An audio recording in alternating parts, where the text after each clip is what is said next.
All right. Here we go. Is everybody in?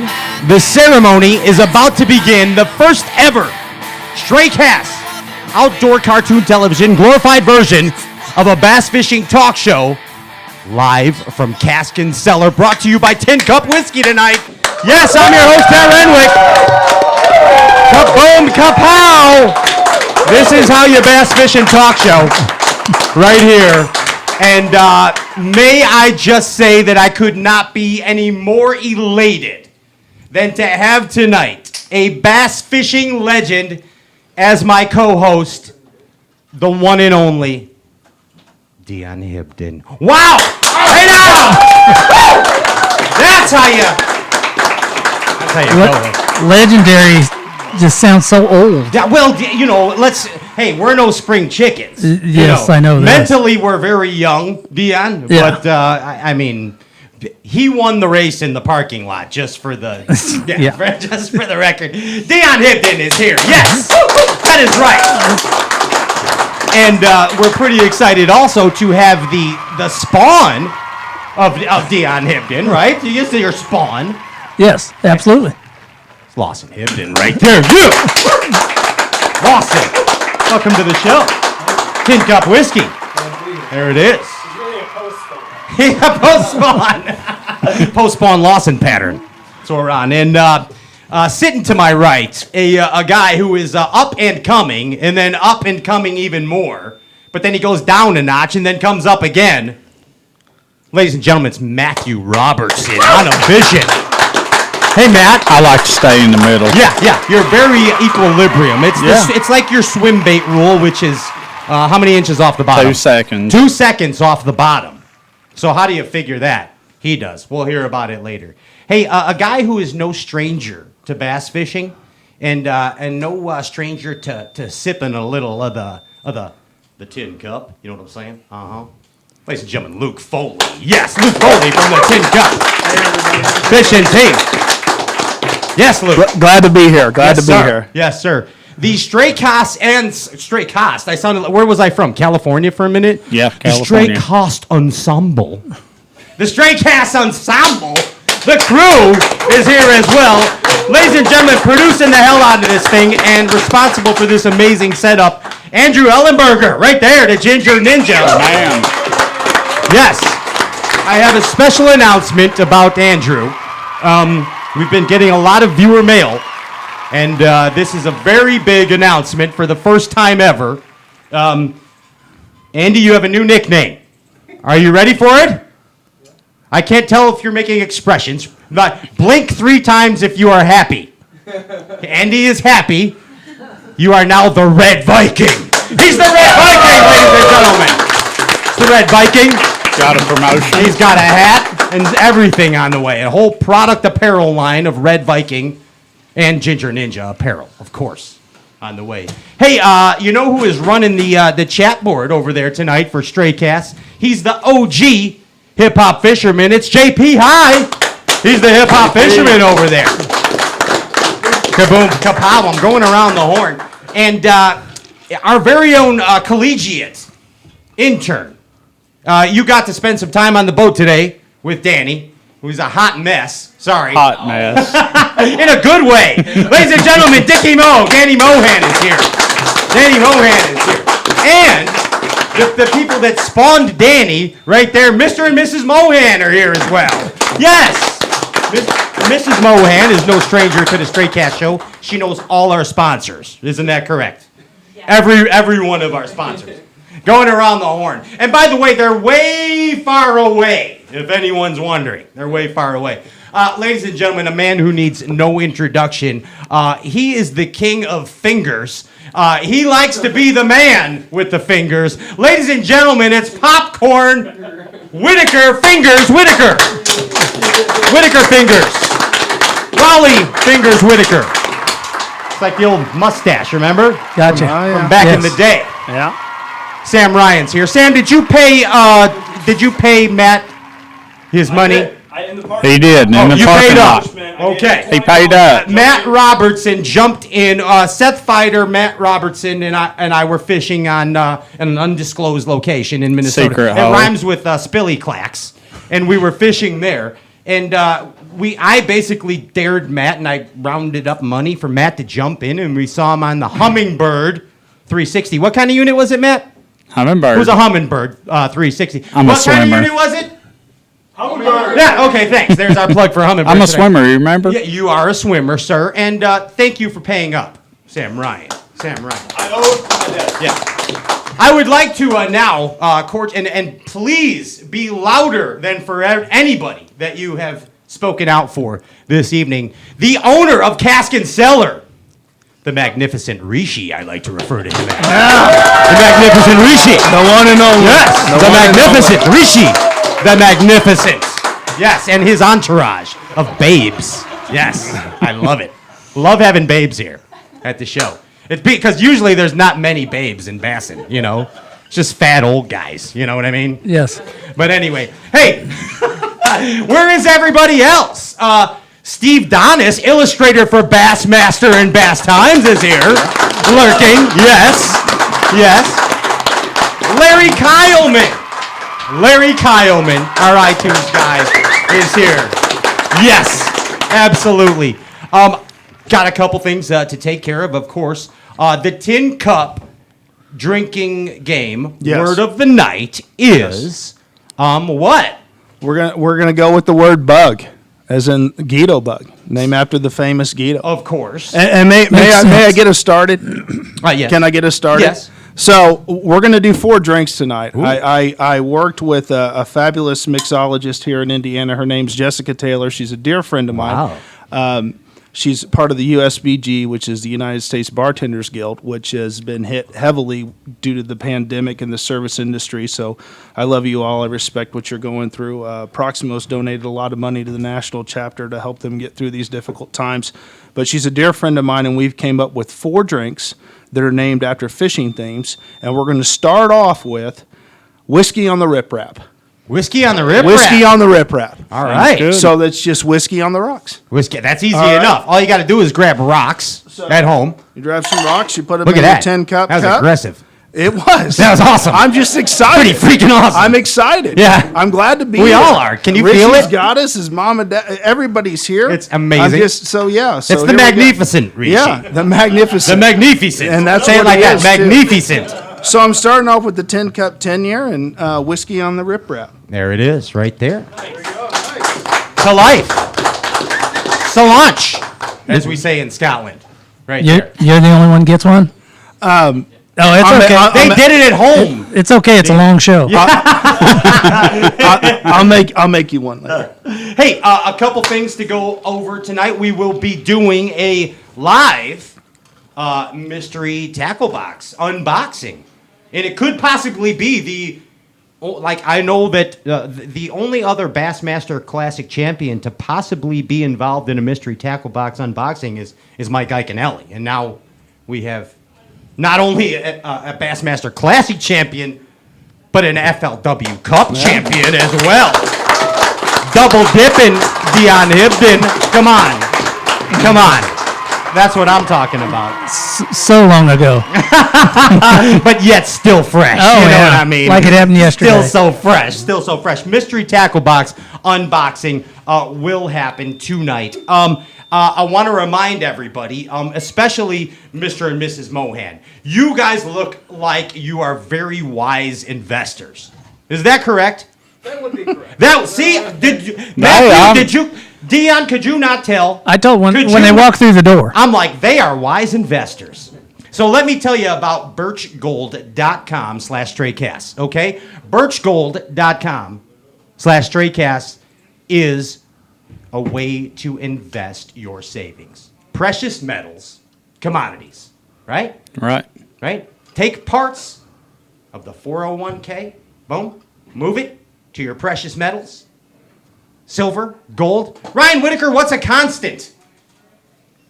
Gold. Gold. Gold, Ryan. Ryan, you know what else is constant? No. Your beard. Your beard is a constant. It's a similar color. Yes.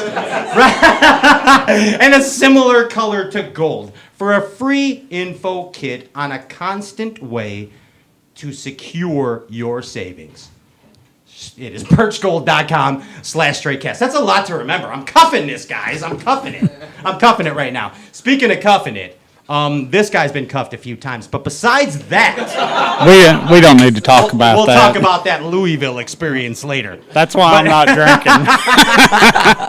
But Lawson, do you like meat? Do you like beef? Like, I could eat a side of cow. I'm just being honest with you. I mean, I really could. I mean, Dion, you look like you could like eat a little bit of beef yourself. I scare him when I walk out in the field. Hey, Pat, I have the expense report. Yes. And taking those guys out to dinner, it's painful turning in those receipts. Well, let me tell you something, Luke Foley. You no longer have to take these cats anywhere. You stay home, and we're going to bring you fine Wagyu beef to your door. Go to bubbaandhanks.com, put in code FISH, get 15% off. Boom.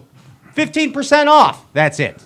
There it is, right there. Hey, Whose house? right to your house. There you go. There you go. The Hibdon household, Yeah. of course, yes. BubbaandHanks.com tin cup whiskey is writing it off. Send it right there, 15% off right there.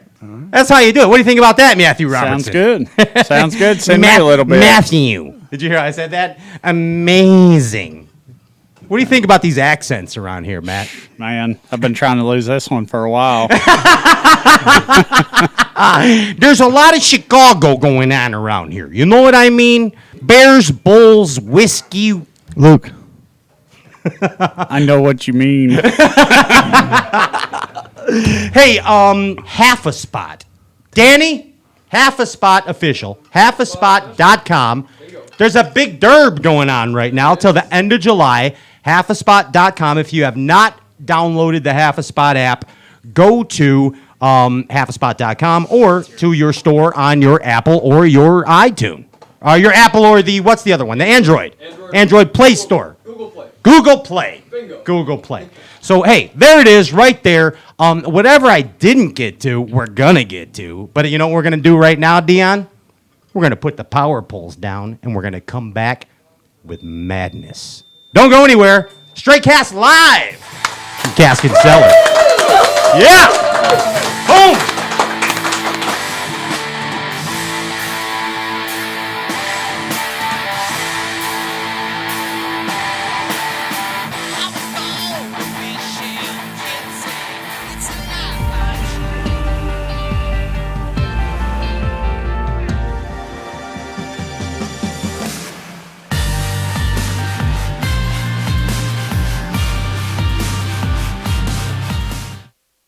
The all-new XF series by Crestliner. Simplistic perfection with performance features built on a platform for success. The amazingly affordable XF series by Crestliner. A brand new way to reel in bass. For more information and to find your local dealer, visit Crestliner.com today. The Crestliner Real Deal Sales Event. The best time to buy is now at Crestliner.com. Save up to $3,000 today.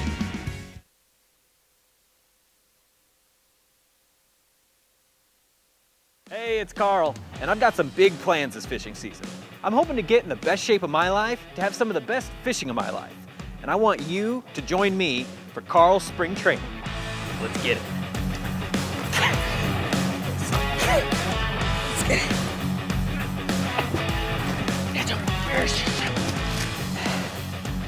Let's get it. The TH Marine Hydrowave H2 KVD Edition is a surefire way to ignite a feeding frenzy. The Hydrowave utilizes a sound-emitting technology that imitates bait fish and other feeding fish below the surface that preys on the competitive nature of bass and other game fish to get you more bites. The Hydrowave is another way that TH Marine has you covered from transom to trolling motor.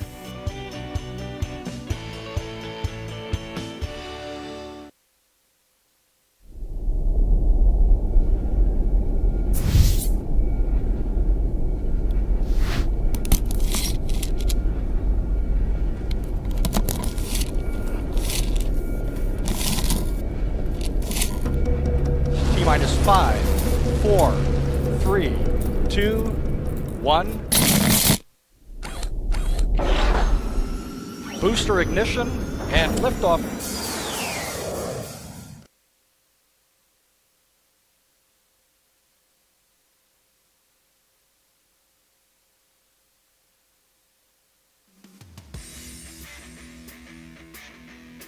Bite me!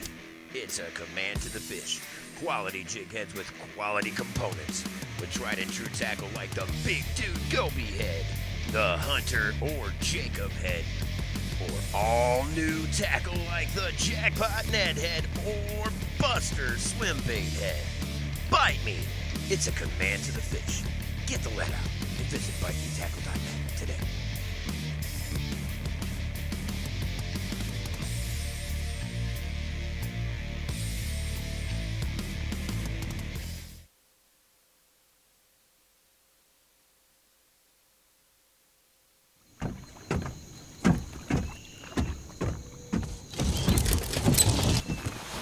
Nobody wants to run out of power when they're on the water. There is a better way. Introducing the Charge Marine Power Management Station from PowerPole that does the work of 3 devices: a traditional battery charger, a charge on the run, and an emergency start system. PowerPole Charge. This is the mountain, and this is mountain whiskey. Unspoiled, untamed, forever wild. There's no safety net, no way down. Up here, it's just man and the mountain and his tin cup. Tin Cup Whiskey. Mountain whiskey.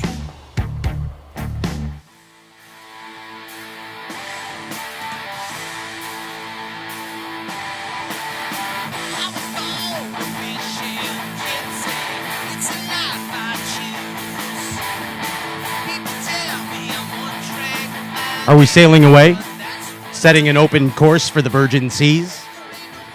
Hey, take those power poles up. Let's go for a little rendezvous right now. Let's go for a float down bass fishing history. Andy, do we have any going back in time music? Not like Huey Lewis, back in time, but like more like anything Like Wayne's World. Yeah, like that. Anything like that, Andy? What do we got?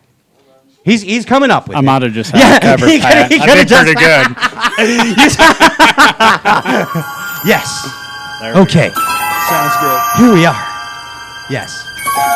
At Cask and Cellar, but yet we are not at Cask and Cellar. It is 1988. The year is 1988. And there is Dion Hibdon in the audience of the Bassmaster Classic. And his father is up on the stage. Ray Scott is up on the stage.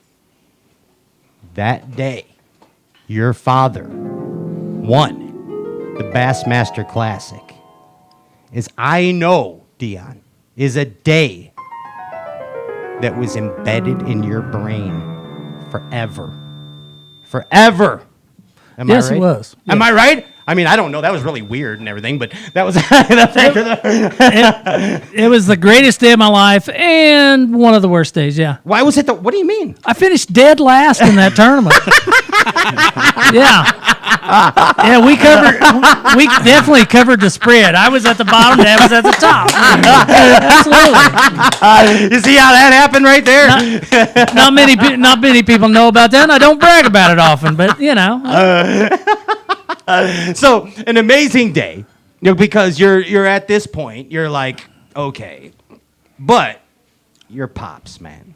You're Pops, and that had to give you, like, man, this is the deal. That had to be a solidifying point of your career as well, to watch the man that you admired the most in your life achieving, let's call, what many call the greatest accomplishment or trophy in professional bass fishing. Yeah, it didn't start on that day for me. I knew that long before that, you know. That, it was in there. Yeah, embedded. Dad was going to win lots of that stuff, you know. it wasn't hard to read what he was going to do in this sport.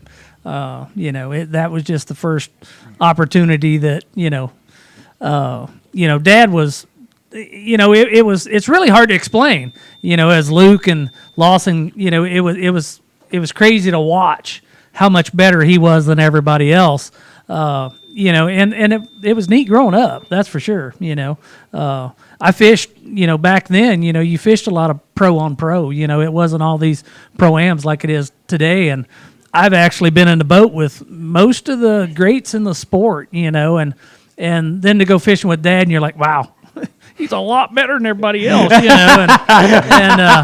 luckily enough, I got to pal around with that my whole life. So that's pretty special, man. Yeah. That'll make you good quick. That's It'll learn right. you quick. That's right. And just like this cat sitting next to you here. That's right. So he's had that kind of, like, for lack of a better term, beat into him as well, Yes. So I'm sure that, if you spend a little time on the water with Lawson, you're going to tell him what he's doing wrong. Oh, I do that daily. Just like your dad told you. We don't have to be on the wall. We don't have to be on the wall. Did it on the drive out. This is a bass fishing show right now. Yeah. We're talking on the water. Yeah, on the water. It's hard for me to fish with Lawson a lot of times, and I know it's hard for him to fish with me. Because we both have our own ideas about how things are going, and I think most of the time his are wrong. But but in the end, he really carries me a lot in these team tournaments nowadays. And so I kind of have to bow down and realize that, hey, I might not be the best at this anymore. Did you hear what your dad just said? That you carry him a lot. Yeah, in the team derbs. You hear that, Matt? I hear it. You hear that, I hear it. Lawson's a special talent. He really is. In so many ways. Yeah. and I'm not just saying that because I hope he drives me back to Indianapolis tonight. He's doesn't leave you. Yeah, he's a talented guy. Is that what that is? Yeah. Oh, hey. So I want to ask you, what is a lesson that your dad taught you on the water? What's a lesson?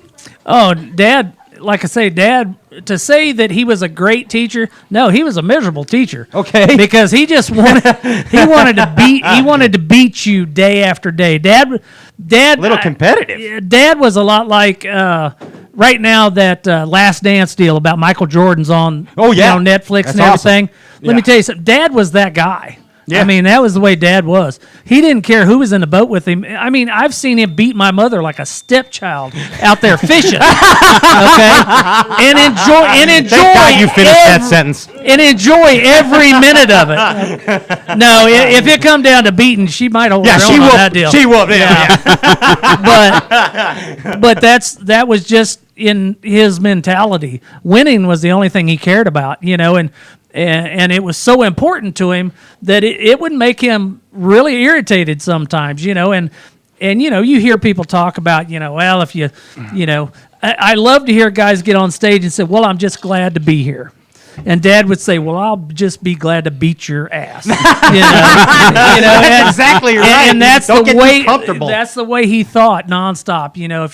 If you walk up on stage at the Bassmasters Classic and say you're happy to be there, you're going to finish in the 30s or 40s. Okay, because there's about 20 other guys. They're not happy to be there. They're hungry. No. Yeah, they want to win. And fortunately enough, some of that rubbed off on me, and it's damn sure rubbed off on Lawson, and we work really hard at it, and we share a lot of info that a lot of people won't ever be fortunate enough to get, because my dad, he's forgot more about bass fishing than most people will ever know, and like I say, it was fun going out with him. But to say he ever taught me a lot, he really didn't try to. He just made you really, really feel bad out there on the water because he was beating you so badly every day. That's called the guilt trip. I mean, Luke, Us Catholics know that well. Yeah, Luke used to come and go fishing with us when he was a little kid, and Dad's like, that kid's never going to be anything, I never knew that. But he really, thanks, Guido. but he really his way of teaching you was to beat you.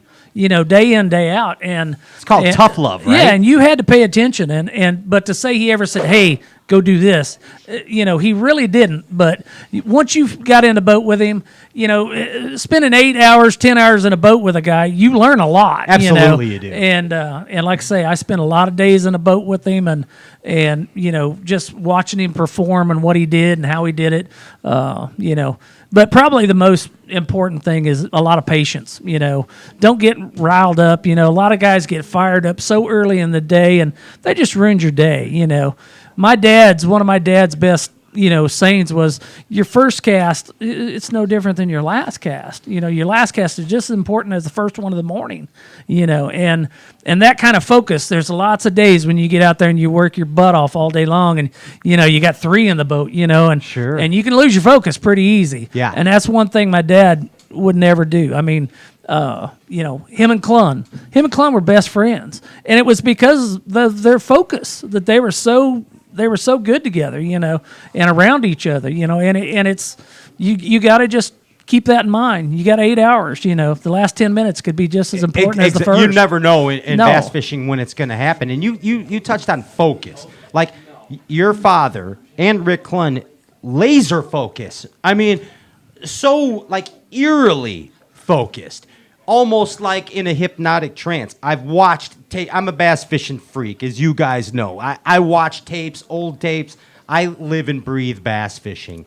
And the fact of the matter is, like, watching your father and Clun, they're on a different planet. They're like on a whole. What is going on? What is? We're doing Foli. Sun's in my eyes. Oh my God! Wow, you have a whole all you. They're taking care of him. Snaps his fingers. I don't want you to stand like that the whole show. We're crying out loud. We're talking about crankbait focus and everything else. And when you're on the lake, do you have like sun control, or is that how it works?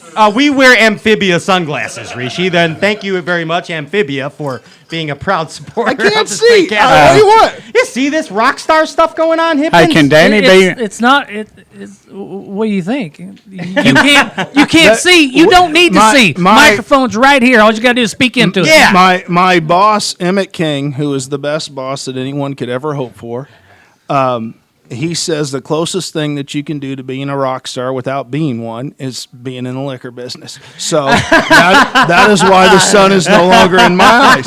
Ladies and gentlemen, Luke Foli. Yes, Luke Foli. That's right there. Back to the laser focus. See how I was laser focused? Back to the laser. Seriously, though, eerie laser focus. Your father and Rick Clun. Watching tapes. Dude, like... You can't shake them.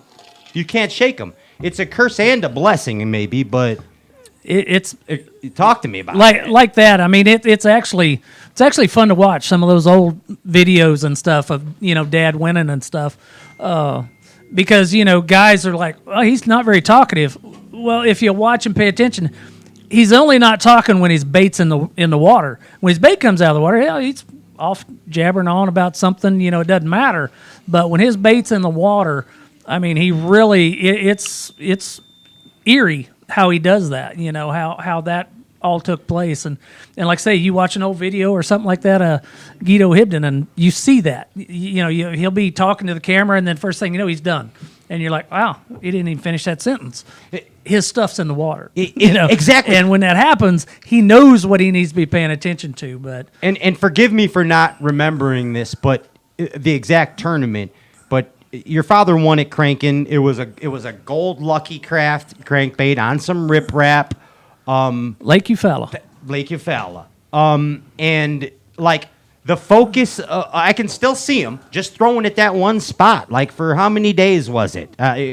Going 4 days. He caught him in different areas, in a lot of different areas actually. Once he got dialed in on it, he caught him in several different areas. But the one area he found with his outboard, he was fishing around a little rocky place, and the fish were kind of pre-spawn, post-spawn, spawn. They were going, they were coming. He had the perfect spot. It was in between some spawning areas. Sure. And Transition. Some of them were going in, some of them were coming out. And the first day of the tournament, he was fishing along, and the water had went down a bunch. We got like 11 inches in 3 days of rain. So the lake came up, then they sucked it back down. And needless to say, when he was going around one of his better points, he bumped it with his motor. and he told his co-angler. It's called spoon plugging, Lawson. He told his co-angler, he says, that's where it's going to happen. Wow. He said that's just right, and the rock's sitting in about 8 feet of water, and he bumped it, with his outboard. So it was only about 3 foot deep to the top of it. And he told him, he said, yeah, I'm going to get him there. And went on fishing, and came back to it about an hour later. And what most people don't realize, his partner had 30 pounds the first day. And that's after Dad had caught 24 pounds off the same rock. Oh, my gosh. And needless to say, and then throughout the week, he caught fish off of it every day. But, he would go and fish that rock, and he might throw at it 100 times before he'd finally make one bite. And once he'd make That's what I remember of that. Once he would make one bite, then it was on. Then he'd catch his limit in consecutive casts most days. But ignited him. I made the top 10 and in that particular tournament. And tell you how well he actually caught him, I finished 8th in the tournament because once we made the cut, I gave him every spot I had, because we wanted to make sure he won, because we're one for all and all for one. Whoever's highest in the tournament, he gets all the good stuff. And so I gave him the only couple of spots I had, and I just kind of went fishing after that. When the week was over, he beat me by 30 pounds. I finished 9th. That's a beat down. And remember what you were talking about, like the lesson at the beginning? It was crazy. It is, a 30-pound beatdown. I was driving home. I had to get home to the kids. They had a tournament the next day or something, so I was driving home from Alabama that night, and I called him back, and I said, well, how did everybody end up, And he said, well, I ended up winning. I said, well, I knew that, ding dong. When I left, he was, 20 pounds ahead of second place, And he was, I think he did end up like 20 pounds ahead of second and then 30 pounds ahead of me, and I ended up 8th or 9th or something like that. But when he told me, he says, yeah, I only beat you by 30 pounds. I'm like, that's a lie. You did not. And I got on my phone and looked it up, and I had to call him back about 11:30 at night and say, well, my God, you were right. You did beat me by 30 pounds. But, he just had a lot of that to where, he knew it was an area that, they're going to be here every day. They're coming back. I'm getting new ones. I'm, every day. And he sought out those kind of places. He didn't want to fish to do good in tournaments. He wanted to fish to win tournaments. Yeah, I mean, he had no desire after he kind of got started. In about the first 10 years of his career, he flipped a switch and he didn't care nothing about doing good in a tournament. I mean, he wanted to win, and that's it. And the same thing with Clun. The same. And that's the way he damn fished. Switch. Boom. That's the way they fish. The same switch. Now let's get back to the switch. Hey, Dion, what's that bait that your dad came up with? What bait? A Guido bug? Guido bug. Guido bug. That's right.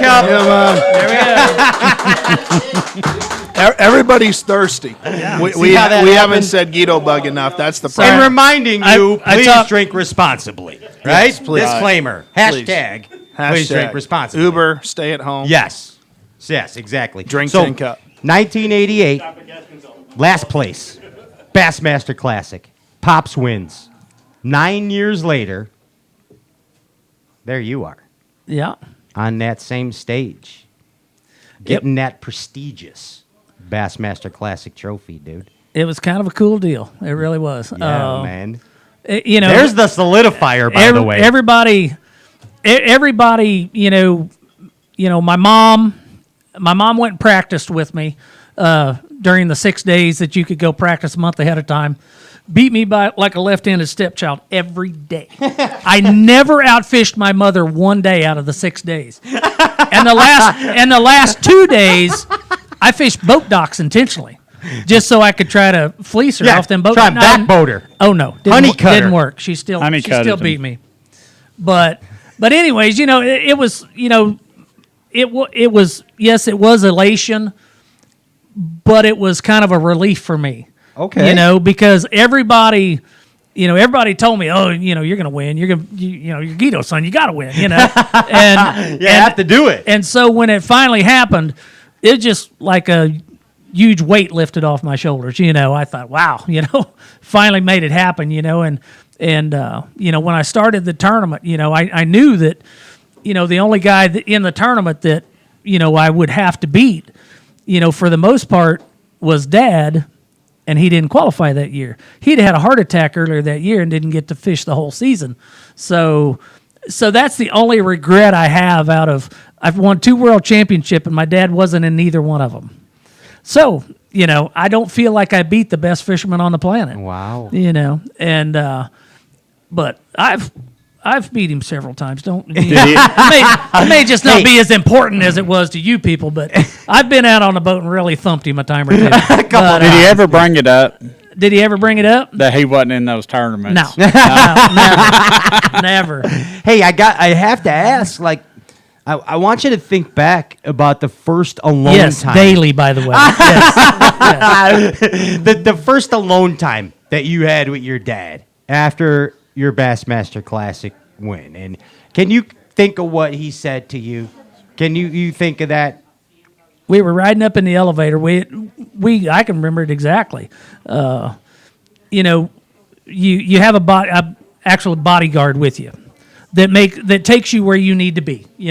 Get you to the press conference and get you to where you need to be to do an interview here, an interview there. This is bass fishing, by the way. That works for BASS. Mm-hmm. He just makes sure you get where you need to go. And the crowds, when you finally win, it is pretty hectic. Absolutely. They want to talk to you. They want to touch you. They want to, get an autograph, whatever. And this guy kind of gets you where you need to be.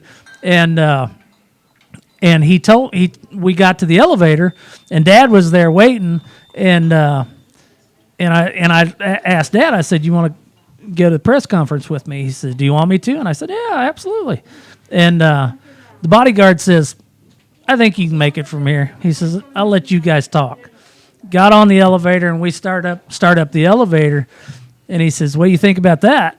I said, it's pretty damn cool. I said, what do you? He said, what do you think about that? And he says, I think it's pretty damn cool too. He says, as of right now, he said, we've done something nobody else has ever done. Wow. And he said, that's pretty cool for me. And unbelievable. I said, by God, it's pretty cool for me too. Dude. And my sole ambition in life is to fish and do that with this guy. Yeah. This guy and his brothers and stuff like that. That's the main thing, because I know how I felt when I was with Dad when he won, and I know how I felt when he was with me when I won, and there's nothing like that. That's a bond. When somebody that you love, that you spend every day with, accomplishes something like that, and, Dad would tell you right up front, his classic win was great, but his greatest accomplishment was when I won. And that elevator ride. Yeah. Wow. Have you heard that? Have you heard about the elevator ride? No. Wow. What do you think about that? I mean, think you heard that for the first time, that about your granddad and your dad in an elevator ride, and that moment they shared together. How does that make you feel, for real? Well, I hope I get to do it with my dad at some point. Yeah, I mean, but that as a bass fishing fan, that gave me goosebumps, man. I mean, chill bumps, and just that's amazing. All right, amazing. Now it was a great week. Everything went great. The fact that what a lot of people don't realize is my mother was the driving force behind what we did. For the most part, me and Dad had to go fishing. That's it. We didn't have to do anything else. We had no other purpose, no other job to do. We didn't have to go buy our own groceries. We didn't have to. I mean, she virtually did everything but the fishing for us. And I can't even remember why she was the only one that could go during the 6 days. But I welcomed her to Because go. Guido fished that turn. He fished that lake before. She was the only one that could go with you. The boys, all my sons were too young, and I just had I had twins that were small, and so my wife couldn't go, and Dad had fished 2 classics there before, so he couldn't go with me. Gotcha. Because Okay, it was makes sense. illegal, and so Mom, very good fisherman. I mean, hands down, she was awesome. And like I say, she decided to go, and it was funny. I went to head home from that 6 days, and a buddy of mine called me. He says, hey, when you gonna be home? And we're probably gonna go do something, irresponsible. But he said, when are you gonna be home? And I said, Guido bug. Yeah. I said, Guido bug. Guido bug. I told him, I said, well, I'm going to be home Saturday night. And I said, but I ain't going to be in no shape to go do anything. And I said, besides that, I want to see the kids and everything. And he said, well, I heard you're going to win the tournament. And I said, what? I said, what the hell are you talking about? He said, oh, yeah. He said, my mom talked to your mom the other day on the phone, and she's all excited about it. She said, that you're pretty much shoot in to win. I said, well, dude, there's 40 other guys that got the same plan, And that's how it is, right, Mrs. Mohan? I said, I think I got a chance to win, oh yeah, Mom was so excited. And the neat thing about it was every day we would get in, I would talk to Mom as much as I would anybody because she wanted to know, would you catch him on that spot where I caught that 6-pounder, and it was fun to go through that week, and just the chatter. She was just, a bundle of nerves the whole week. Oh, gosh. Worse than normal, worse than any other tournament. She's like, I showed you how to catch him, son. That's right. Sounds like she needed a boat. Yeah. That's a bassin' gal. She was awesome, and still is. She's still a good fisherman. Goes out on Logan Martin, about 2 or 3 times a week and catches them. Cranks on them. Yeah. Pretty awesome. Hey, that made it a lot of fun. I want to jump up to the year 2000, which was a very important year, not only for you, but the sport of bass fishing. You won the FLW, the Forest Wood Cup. I call it the Cup. It's something else I don't even know, but it's always the Cup to me. Tomato. 2000 was an amazing year in bass fishing. Tons of money at the Millennium, right? Yeah. At that pivotal point. And coverage of the sport at that point was like amazing. That's at the time ESPN aired all the FLW series, and Tommy Sanders and Jerry McInnes were your guys. And helicopters with Jerry McInnes. Rick Clunn, again, an amazing season. Your father, an amazing season. And you, of course, winning the Red River Derb, the Cup. And a giant check that said $250,000. $250,000. It was the first big jump in the money, yeah. Wow. Yeah. You went to Arby's, didn't you? I didn't even. Yeah, He's a KFC guy. He got the bowl. He got it. Yeah. We didn't even get to eat that night. We actually got in the vehicle, and a couple of our buddies from Louisiana drove me to the next tournament overnight, the night that I won. I started fishing the BASS the very next morning. So. And keep that amazing point, and I wanted to bring that up back about your classic win. You were a tour dude. Yeah, I fished both of them. Yeah. I mean, and for those of you that don't know or can't imagine, it's grueling enough to fish one circuit on a professional level, yet 2. There was no downtime, as you just stated. Now, I'm not going to say I put in a good practice day that next day. Lax. I think I took a nap at one point in the day. Hey, you're like, hey, I'm a cup champ. I can nap. But yeah, it was a pretty cool tournament. That's probably the only bass tournament I ever fished in my life that I actually thought I was going to win. Most of them, things materialize through the week, but the last day that I spent on the water in practice, I came in and I told my wife, I said, they got to beat me now, and I felt very nice. And I really never ever have had that feeling before in my life. And still to this day, I've never had that happen again to where I thought, all right, this is going to happen, and Did you take the big check in the boat with you on that practice day? No, I didn't. My kids kept that for they didn't let that get out. Where of the is car. it? I still got it. You got that? Yeah, absolutely. Absolutely. That's what I'm saying. I need a reminder every now and then. But yeah, that back in them days is very hectic, But I fished good back then, I won the Ranger Cup money was given away to the best fishermen out of both circuits. That's how they tallied it up, and I won that 2 years in a row. Then, and so you fished good. You were just pretty much exhausted the whole time, though. But seriously, you fished real good. Oh, yeah, you look at fish two tour awesome. guys, man. Yeah. If history, Ish, Christie, Hackney. Yep. Come on. The more time you spend on the water, the better you are. And if you can get by the exhaustion, sometimes that's the only problem. Sometimes you got to take a nap. I mean, because it's hard on a guy. But back then I was a lot younger, a lot healthier, too. So well, you know what? Bass fishing is a game of endurance, and as long as you have the endurance, then you're Absolutely. fine. You're fine. It's funny how one little peck on the end of your line brings you right back to life. Right there. You know? Yeah, you could be freezing cold. That's right. All right, or hot as can be, and you get a bite, and the world is titties and dragons. That's Pardon right. my French. It's just what That's it is. right. It's amazing. It's amazing stuff.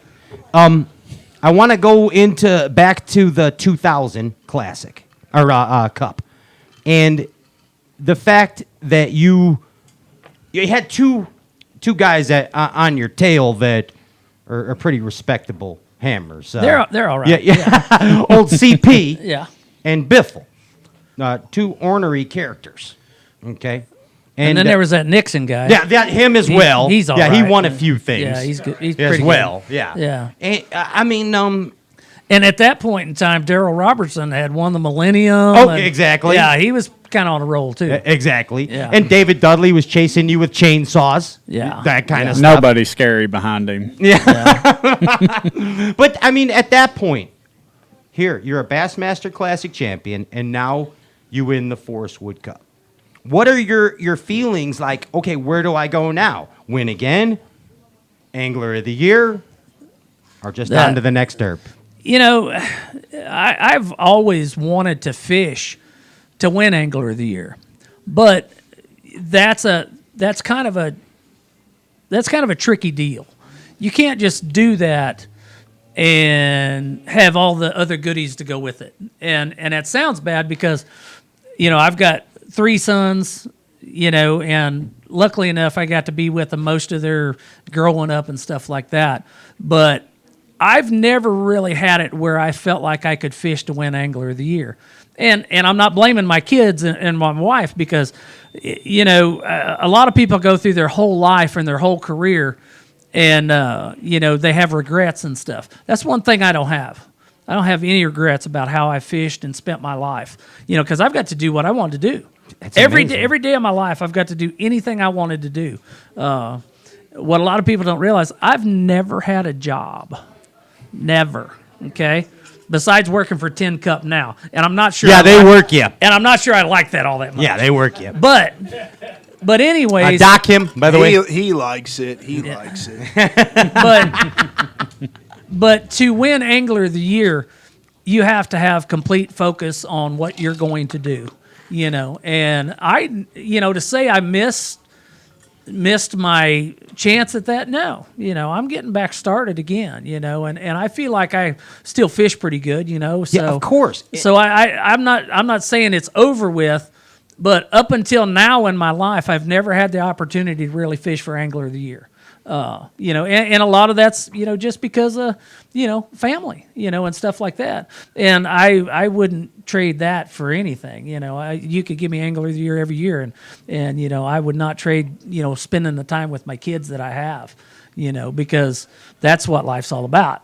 Fishing's what I do. My life is my family. Sure. And my dad was always that way. He was always that way. His family came first, hands down. And that's just the way we look at these things.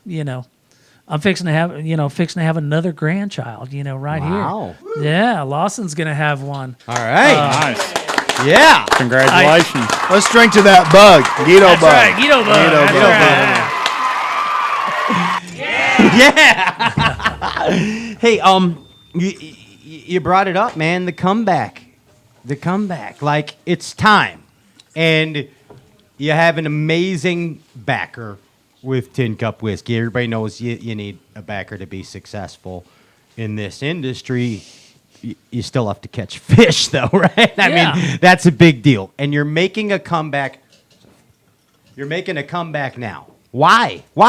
You're a classic champion. Yeah. You're a Forest Wood Cup champion. Just fish every day and then just do a show or something, you know? I told you earlier why, and that's because of my sons. Yeah. That's why. I want to do what my dad did with me. I want to fish alongside of my sons and just be a part of their career, as best I can. Is it important for me to win tournaments? Not as much as it is them to me, but also in the same respects, I still love it. I mean, I still love the competition. You can ask him. I mean, we have some of the damnedest fights out there, crappie fishing and stuff, and little small tournaments and stuff, and we're fishing the Toyota tournaments, and we have throughout. I went through a pretty tough time. I went through a very tough time there for a couple years. When Dad got sick, it was that's my fishing partner. Yeah. I mean, that's my buddy. That's a big hole. And when he quit traveling, I really didn't care about it at all. I didn't care about going. I fished a little handful of tournaments just to keep a few of the sponsors and work at that. And it was a hard couple years for us. And like I say, through that period of time, this sport is a what are you doing for me today type sport, and lost most every sponsor I had, and it's one of those deals. Luke Foli, the Tin Cup deal coming on, for me, for Lawson, it's kind of like the perfect storm. I'm ready to come back now. It all happens for a reason in due time. Yeah, I'm ready to come back now. I'm ready to get back at it. He's ready. I feel like his talents are as such that he's going to compete, very easily. And that extra couple years of us, not fishing, I don't think it's hurt us a bit. Recharging the batteries. batteries. I think it's going to be a good deal. May I answer why you're coming back to professional bass fishing? May I answer that for you? Absolutely. May I answer that for everyone? Because the world of professional bass fishing needs the Hibdons back in the game. That's what I'm talking about. That is why. Why not? It's a legacy in bass fishing. Thank you. That's why I did it. Thank you, Luke Foley. That's why I did it. Thank you, Luke Foley. That's something I would like to say. I couldn't do it without Luke. Exactly. At all. I mean, me and Luke have been friends since he was 10 years old, 11 years old, and like I said earlier, this is kind of the perfect storm, where he's at in his business, where I'm at, this is just the perfect little situation, my dad said lots of times, he said, you don't have to fish. He said, you can bullshit the best of them. And I truly think I can speak with anybody, seminars and stuff are easy for me. I just like these people. You don't talk much at all. No, it's not hard to entertain people. It's really not, and that, that comes from listening to my dad time and time again, he was a great storyteller, so God forbid you ever got him and Forrest Wood in the same room, and because when they go to telling stories about each other, my gosh, then it got really good. Oh my gosh. But anyways, it's the perfect time. It's the perfect timing for it. Through this COVID deal, I mean, my wife is sick to death of my butt. I mean, she's ready for me to get out of the house. She's ready for me to go do anything. She really doesn't care if I go fishing or what. Angler of the year. I could do it now, because I don't have anything to worry about. As long as we can take Lawson's new baby with us, I mean, I'd be good. Yeah, that's right. And Lawson's not. Huh? Why not? Yeah, why not? Yeah, I drug him around with me, so we might as well get. All of our kids have spent time in the rod lockers. That's right. That's Yep. Huh? Lawson's baby ghetto bug, maybe? Gator bug. Ladies and gentlemen, the magnificent Rishi. Yes, magnificent Rishi. Yes. Yes. The drinking game's not working. I mean, we hadn't said Guido bug enough. I just said, say it. Come on, it's Guido. There it is. So Luke Foley, Pat. I was talking to an undisclosed gentleman. I said, "Do you know we're doing some work with Tin Cup whiskey now?" And I said, "Do you know Luke Foley?" And they said, "He's a liquor giant." That's what they see. A liquor giant. What is a liquor giant? I prefer Liquor Don, but the Liquor Don's Emmett King, and everybody in the liquor industry knows that. And I'm Ladies and gentlemen, I'm bring his to you trigger man. That's the what liquor giant. Yeah. I'll accept that. Luke Foley of Tin Cup Whiskey. Yes. And Luke, what is your next Tin Cup drink on hand? Well, before we get to that, can I tell you a little bit about the product and a little bit about what we're doing? Well, absolutely, for sure, yes. I came up with this whole idea of creating a professional fishing team because, just like you said, I thought the fishing industry needed the Hibdons back in it. 100%. And Guido was my hero in life. And since I was very little, I mowed multiple yards. The year before I met him at Galleons in Plainfield, you guys remember Galleons in Plainfield, that tackle store down there? I don't know. It was one of the bigger shows. Anybody in the fishing industry was there. Okay. And he was there. And I cut grass for a year and a half to buy rods and reels from him. And I didn't know the story till many years later. I went up to him and I said I wanted to buy some rods and reels, and he was going to get a button push. And all I remember, you remember those Bugle Boy jeans? They had the pocket in the front. Yeah. And he went. I have them on right now. And you look. And I have Z Cavaricci's on underneath these. You look great in those, by the way. Thank you. And I just remember digging in my Bugle Boys and pulling out a wad of cash and just saying to him, Mr. Hibdon, I want what you fish with. He looked like a drug dealer. Yeah, that's what I'm saying. That shit going down right here. Chicago roll. That wad of cash. It was that big around. Yeah. I mean, And at that moment, Guido Hibdon left hooked me and took my money. Guido looked at Stella. Stella looked at my dad, and he's like, "Hey, if he wants to spend it on that, that's what he can do." So Guido's been my hero forever, and always will be. And he always said to me, and it's kind of relevant to what we're doing.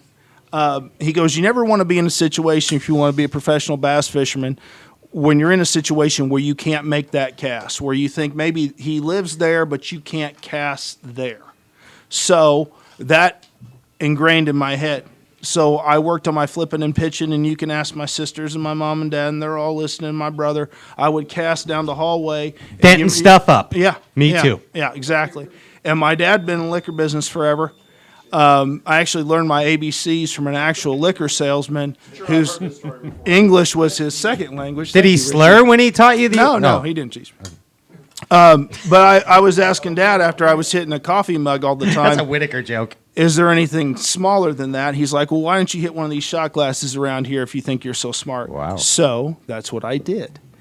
So Tin Cup has a removable shot glass. And it's an old throwback to the old cowboys and the miners out west. They bring their old bottle of whiskey and their own tin cup. So what Dion and I have done is we have created a casting game, which we debuted at the Forest Wood Cup last year, where we have multiple shot glasses mounted to a foam board, and people cast into a shot glass. Can we get a shot of that, please? I think we can. Yeah. So that's our casting mat, and that's what we do. And we have done multiple promotions all throughout Indiana, and we were at the Bassmasters Classic, we were at the Forest Wood Cup, and when I came up with this, I thought it was something that only bass fishermen would like. And we were kind of halfway through the first day, and Dion goes to me, and I never knew this until he said it. I didn't notice it. He goes, have you ever noticed how the people that don't fish, that can't fish, are the ones that won't give you the rod and reel back? Richie, yeah, we couldn't get the rod and reel back from him. Yeah. Magnificent, Richie. Magnificent, please. But it's just the competition of someone trying to get it into a shot glass. And then once he said that, and I saw that, I knew we really had something. So my company, Proximo Spirits, They gave us some money to try it in the fall in Indiana to see what it would do. Indiana is a very heavily crappy place for bass fishing. Did I blurt that out loud? We're dead last in bass fishing. But at 10 Cup, we have plans to change that, which I can't divulge yet. I'm talking about the fishing itself. It's bad. I hear you. But we're a lot of the liquor store owners are independently owned. They're not chains. Majority of the business is done through the independents, and I really it's to say I'm humbled is not a good enough word, because everyone in my life has came together to make sure that this works. From the Federation guys and the BFL guys that are posting on Facebook, Sean Mickey, Brian Jenkins, Eric Hardesty, Dave Schneider, his dad, David Dick, all those guys, Kenny Swint, everybody that is pushing this, all the independent liquor store owners, Richie and his mom and dad, they were like, we want to be one of the first ones to do this. Everyone in Indiana has joined together. It's awesome, dude. To launch this national platform. And I can't say everything that we have coming in 2021, but you better be ready. Because we have some stuff coming in 2021, and I really think we're going to be here for a long time. And I couldn't be happier. Thank you. Heck yeah. Heck yeah, dude. Look at the passion. For real. I couldn't be happier to do it with my best friend. I can't wait to see what Lawson's going to do. And once again, I want to thank everybody out there. I mean, every bartender, every bar owner, every liquor store owner, every manager, every liquor salesman at the distributor, every manager. Everybody's came together to help me with my dream, to help Dion. And I love you all. Wow. And thank you so much. And we're going to be here for a long, long time. Freaking amazing. Amazing. And thank you for your contribution to the world of bass fishing, man, and bringing the Hibdons back to us, because it's a big freaking deal. I mean, you got to understand one thing here. For all of us here at Stray Cast, and I'm going to speak for you as well, Matt, we're just bass fishing fans. That's all we are. We're very passionate about the sport. And for us to be here doing a live remote right in our hometown with a Bassmaster Classic Forest Wood Cup champion by our side is amazing. And it is really because of that gentleman and Tin Cup Whiskey. And we appreciate it. And thank you, Luke Foli. Thank you. I got a little side. I do need to tell you about each one. Sorry. Good night, everybody. Peace. This is our regular 10 Cup whiskey. It's 84 proof, 64% corn, 32% rye, 4% malt. And this is our rye that we just came out with, which is a 90 proof. It's 100% rye. It has beaten basically every rye in the market in a taste test. And we had a lot of things going with it, and then COVID hit, and but still, we're going to get back on track once things settle down back in this country. Phenomenal rye. Ryan Whitaker loves the rye. He stole my last bottle out of the closet. I have sent him 100 bottles of rye. Yeah, have you? Okay. He did. Look 100. at him. Look at that Ryan Eaton grin right there. But I don't. But I don't like him enough to send him a 10-year. Oh. This is highly allocated. This can only be drank on the Rip Rap. Whiskey on the Rip Rap. But ladies and gentlemen, Andrew Ellenberger, our producer, gets the 10-year. Yeah, absolutely. Yes, Andy gets the 10-year. Absolutely. Yes. Andrew, the Red Viking. The Red Viking. Thank you. Luke, back to you. You just like the Rip Rap. Now back to our regularly Whiskey scheduled on the program. Rip Rap. Are those fried shrimp in there? I'm hungry. Anyway, keep But going. no, that's about all I got. But I'm looking really forward to what we have coming in 2021. Losing Strike King. They were. I met with David May and Mark at ICAST last year, and as a salesman, which I am, you have your pitch, your beginning, your middle, and your end. And I was about 10% in, and David and Mark were like, we're in. What do you need? And I'm like, well, no, so I can't thank those guys enough. They had us at the Bassmasters Classic, and they're sponsoring me and Dion and Lawson and anything that we need to make this program hit. And they say at Losing Strike King, when you're there, you're like family. And let me tell you, that's the truth. I love those guys, and I look forward to doing stuff with them down the road. We're the exclusive whiskey sponsor of FLW in 2020. Wow. Those guys have been great. And like I said, we're just we look forward to growing in the sport, and that's about all I can tell you with what we're doing. So, wow. Hey, there it is. Lose, Strike King, Tin Cup Whiskey, sponsor FLW. And speaking of Strike King and Lose, I used to know Mark Copley when he worked for the State Fair as a circus juggler. Was he a good juggler? He was the best juggler ever. He juggled circuses. He's juggled the entire circus at once. We have pictures. Yeah, we have pictures to prove it. Hey, does everyone know in this room that it is the new age of bass fishing? Do you look at that look on you? Wow. Wow. You were like, holy cow, yeah, I know, Pat. Yeah. It's the new you're like, yeah. It's the new era of bass fishing. Right, Lawson? I mean, this is the we're learning. I'm putting my, let's say I'm one of the elders, I guess. I'm 12 here, but I forget. Ouch, that hurt my knee. You know what I mean? All right, here's 13, right? Yes, thank you. But here's the deal. There's a new era of bass fishing. That was, the rules were set by guys like your granddad, by Rick Clunn, and your father, okay? Dude, now we have a new breed. Those were the original proper bassin men, right? Luke Foley, you know what a proper bassin man is? I do. Absolutely. Do you guys know what a proper bassin man is? I want to find out. Enlighten me, please. Well, tell me, Rishi the Magnificent, what do you think a proper bassin man is? Gentlemen, like a few of these gentlemen in this room. Yes, thank you very much. A proper bassin man is a bassin man that basically does things and gains knowledge on his own through natural resources. Of course, we help each other. But a proper bassin man, that's just one of the attributes. A proper bassin man helps his fellow man. A proper bassin man does not poach on his fellow anglers. Okay? The new breed of proper bassin man is guys like Lawson Hibdon and guys like, ladies and gentlemen, we bring to you right now the new breed of bass fishermen. Coming through the forests. Who could it be? Do you hear it? Can you hear it? Yes, sir. It is not Sam Ryan. It is not Daniel Mohan. It is 100% not those guys. It's more people like, not Luke Foley either. No. But he is a proper bassin man. I am a proper. You are a proper bassin woman, and I don't even know you. I can tell.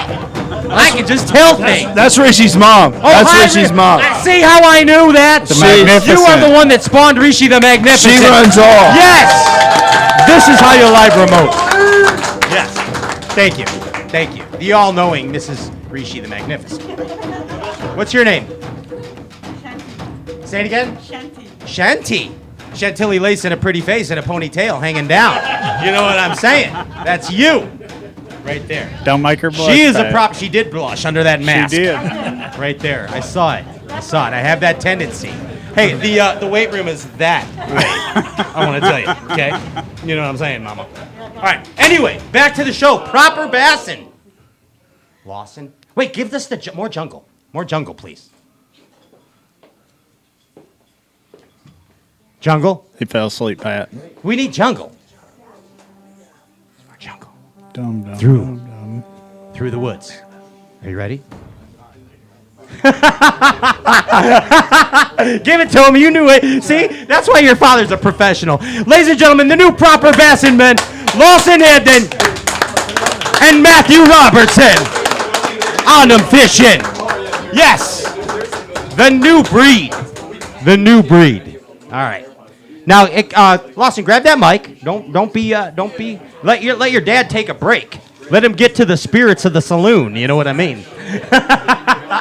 I got to tell you, Pat, I think I already know the biggest difference between the new breed. Tell us. We're a lot better looking. Yeah, well, I mean, come on. Yeah, I'm telling you. First off, you have a luxurious beard right there. Look at that beard right there. I mean, there actually was a whole family of birds living in that beard earlier that were not allowed in Rishi's stores. Way to go. You're mean.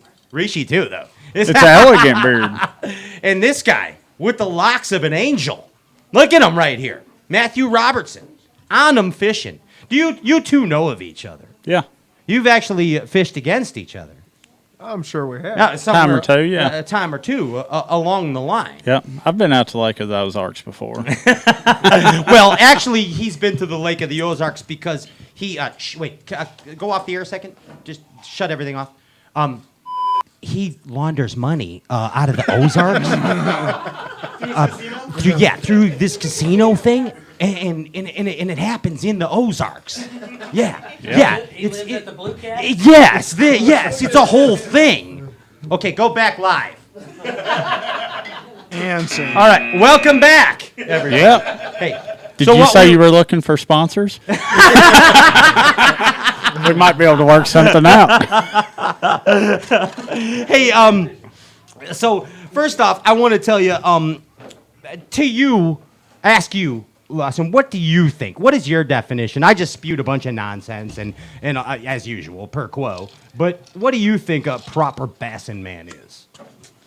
Oh, I think it's the old timers that learned how to do it the right way. Okay. I mean, you look at guys like my dad and grandpa, and then you look at guys that learn from them like Luke Foli, and they do it right, still do it right, and they've passed it on down to me, and I would never do it the wrong way just because of what they've taught me, you know. And if my grandpa taught me anything, it was respect on the water. Absolutely, man. So, I mean, that's an example of, like, we all know a lot of right ways. I mean, we know, our mind knows the right way, but sometimes we do the wrong way. It's just like, it's Animal House, you know, the angel and the devil on the shoulder thing. So what I ask you, what is a wrong way? What is an improper bassin man? Improper bassin. I think there's lots of different ways to go wrong. Okay. I mean, well, there's lots of guys that I think get a little too much information, and that's not wrong if you do it ahead of time and everything. But we don't do that, and it probably hurts us at times. But I learned to do it from him. He learned to do it from Grandpa, and we just don't go about it like that. it seems that a lot of proper bassin men come from that Ozarks area and those mountainous regions. I mean, what do you think about that? Oh, I think good fishermen come from good fisheries. Exactly, very good, and not like Indiana fisheries. Well, there's been some good ones come out of Indiana. See how good he is. You see how he is. Yeah. He hurt my feelings there for a minute. He comes to Lake the Ozarks. Yeah. Hey, Guido bug, so to kill the pain. Guido bug. Doing it yourself, man. Figuring out there's nothing more satisfying than the like, hey, I did this. I won this derb. Not like when basically when Dion's mom showed him how to win the big tournament, you know. I mean, I hope she does that for me someday. I need a practice partner. But I mean that's the whole thing. Putting the puzzle together on your own. No BS. No BS. It's you, the bass, and the man upstairs. It's it. Plain and simple. It's not any more purer than that. It's just not. There is a magic in bass fishing. They're like, so let's think about it this way, Matt. Matthew Robertson on him fishing. Again, for Matt Robertson. Matt, there's a magic in bass fishing, and we, as kids, we think about it. And I think everybody here will relate to this. Like, we didn't used to have boats, and we used to dream about having a boat. Remember those days, Dion? Gosh, I wish I could get a boat someday. It was yesterday at the college. We went fishing on the college campus yesterday, me and Matt, but that's a different story. We weren't trespassing. We weren't. There was no fishing sign. But anyway, there's a place where there's Florida strain bass stock. I'll tell you off the air. It's freaking awesome. But anyway, what were we talking about now? I don't know. I don't have laser focus. Before the boat, back when you We wanted all wanted boats. Yeah. We all wanted boats, okay? Ryan Whitaker, do you remember before you had a boat? Yes. Ryan, where did all the fish live? On the bank. No. What boat? In the middle. In the middle of the lake, right? Right, Luke? When we didn't have boats, all the fish were in the middle, weren't they? It's like that's where we went. That's the magic of bass fishing, right? The fish are in the middle. You know what's another mystic point about bass fishing? Lake record fish. Right? Yeah. Right? Lake record fish. Record. JP, hi. Have you ever dreamt of catching a lake record fish or a state record fish? I chased it for years. He chased it for years. You know, Still want it. And he still wants it. Oh, by the way, thank you for reminding me, JP. By the way, I didn't do this earlier, and hopefully it's not too late. You can still like and share this live Facebook feed. We are giving away 3 prizes tonight. First off, share this feed and put in Tin Cup. And you got a chance to win a bunch of Tin Cup swag. JP High is going to pick the winner at the end of the show. Second off, what else are we giving away? $50. We're red Solo cups. We're giving away. I see what you guys are doing. Okay, Guido bug. Guido bug. There it is. Okay, I said bucks, not bug. So we're giving away $50 worth of Bite Me tackle. That's right, Bite Me. Jig heads, boom, right there. You guys fished against Brad Zollers the other day. Yeah. He said, he put you guys on him, by the way. No. That's what I heard. And here is a very special prize that we are giving away tonight that I'm sure especially all the ladies in the room are going to want to win. Ladies, please agree. Especially. Okay, thank you. Wow, you don't even know what you're winning yet. You're our kind of gals. You may regret that. You can stick around. Hey, if you like and share and put in on them, you get a chance to win Matt's sweaty hat. It was not my idea. But, signed by Matthew Robertson and sent to you. And yeah, that's right.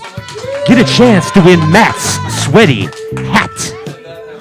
They can't hear the music, right? They don't know what's going on. So most of the time they think I'm completely insane. They don't hear what I hear. I don't think it's nobody. Nobody hears the voice. Shut up!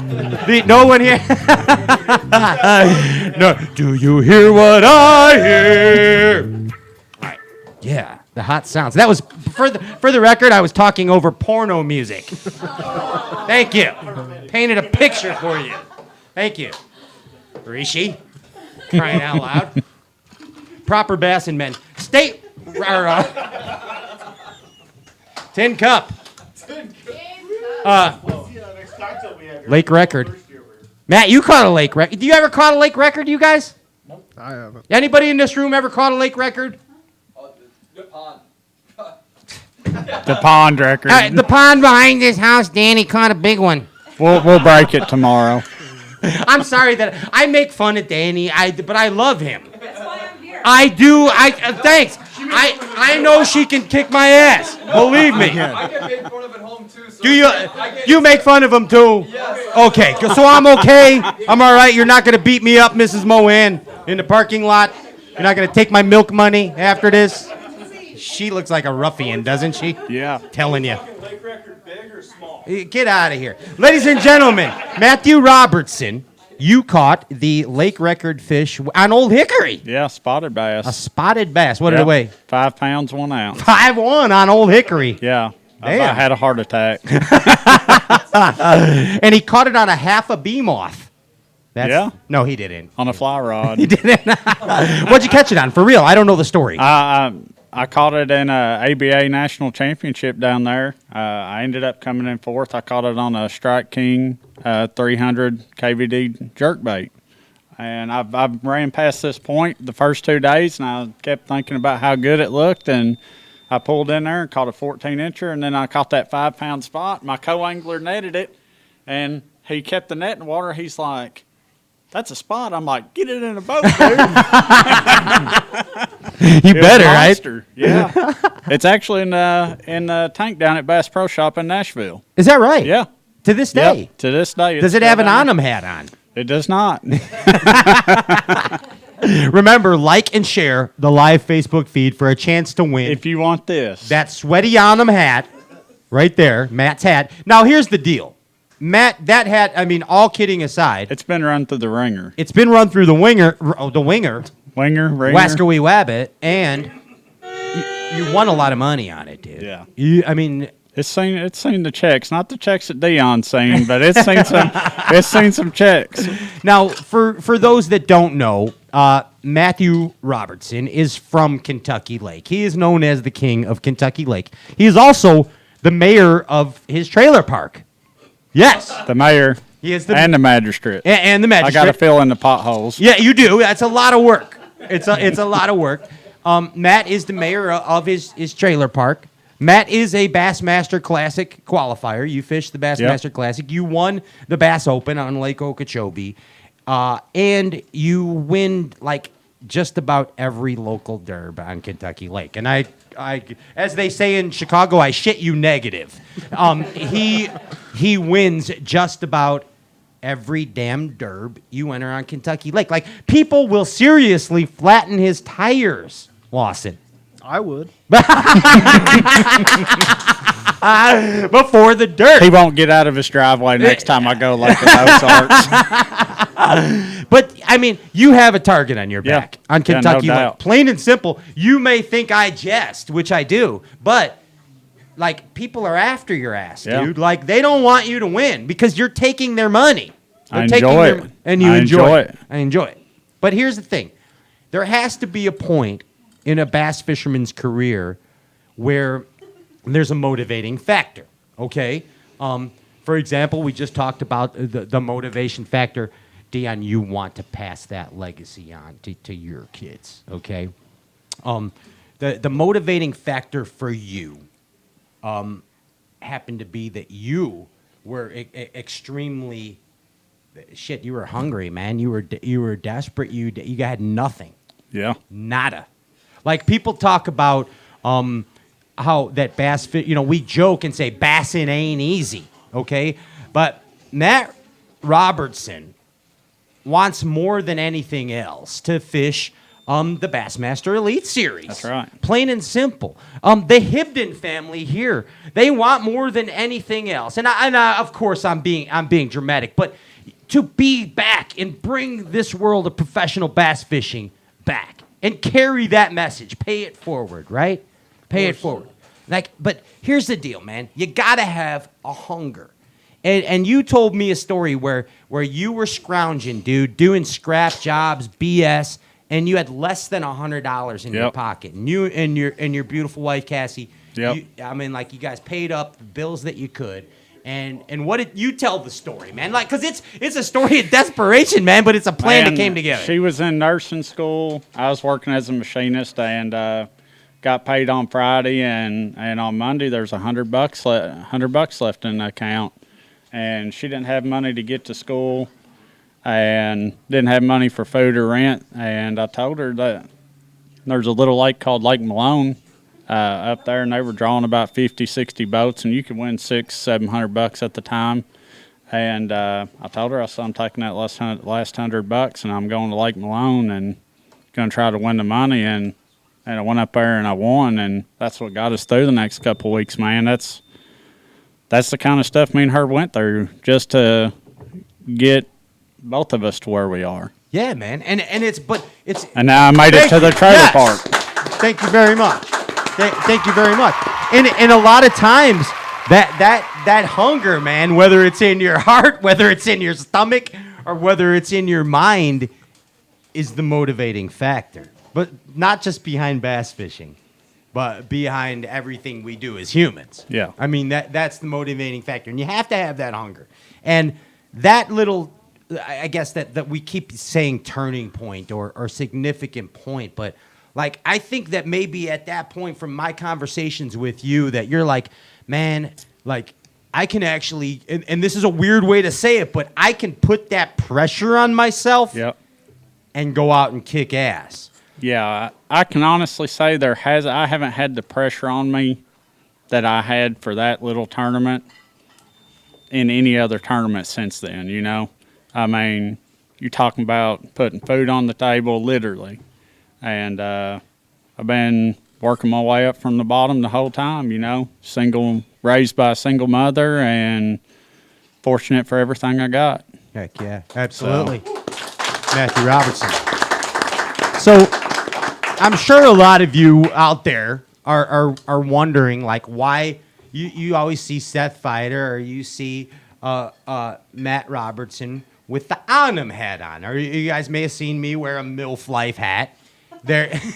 What do you think that means? What do you think MILF Life means, young lady? Why are you laughing? Why are you laughing? I am into the MILF Life. Wow! That's that kind of party! Get a bug! I told you it's going to be fun, man. Oh, yeah. I got her one. I'm sending her one down here. Close the door, Mrs. Rishi. No, just Where were we? I'm lost. I know. Oh, MILFs. The hat. Yes. So, I want to know the story about what is the Onum hat? Like, what is this deal? Everyone's wearing these damn hats now. Yeah, man. I mean, it's just kind of my brand, and it developed 3 or 4 years ago. We got them made, and nobody really thought I'd wear it. Anybody who really knows me, I mean, I kind of have a little cocky side to me. And I told them, I was like, they was like, you won't wear that. I was like, yeah, okay. And I wore it, won the next 5 tournaments on Kentucky Lake on it, wearing it. And it's just been a staple ever since. And me and Seth become good friends. And it's just kind of blossomed from there. The Onum hat. Yeah. And you got Off'em hat, too. Off'em hat, Onum, MILF Life. And then Saturday nights, you got the Inum hat. That's right. That's a good one. Gonna have them real quick. Yeah. That's a good one. What do you mean? Yeah, go ahead. First one that was ever made. It is not. I still have the first one. It is green, and I'm gonna tell it's green. I'm telling you, it is. If you think this looks bad, you ought to see that other one. So it was JP High's idea. Yep, JP's to give away. Where is JP? Yeah, where'd he go? It was JP High's idea. Oh, he's in the bathroom. He's looking at the tin cup. Is that Chuck Poland? It is. There it is, ladies and gentlemen. Chuck Poland is here in the shadows. In the shadows. Yes. He's like the Wizard of Oz sometimes of Stray Cats. That guy, Chuck Poland's here. Where were we? Sweaty hats. Sweaty hats. Yeah, sweaty hats. But dude, it's taken off for real. It really has. And I'll be honest with you, it's pretty humbling. I'm not saying they're wearing it because of me, but it's just humbling that people are wearing a product that, you know, that I'm selling more or less. And I would have never thought, you foresee things, you know, but that's not one of the things I really foreseen. It was kind of a branding thing that it just happened, man. Boom. And then on social media, now all these kids are popping up wearing Onum hats and MILF Life. MILF Life hats. MILF is, wow. I love the confidence. Let's not tell them what it means, Pat. Let's just keep your minds where they are. For example, right there, Sam Ryan, to ruin the mood.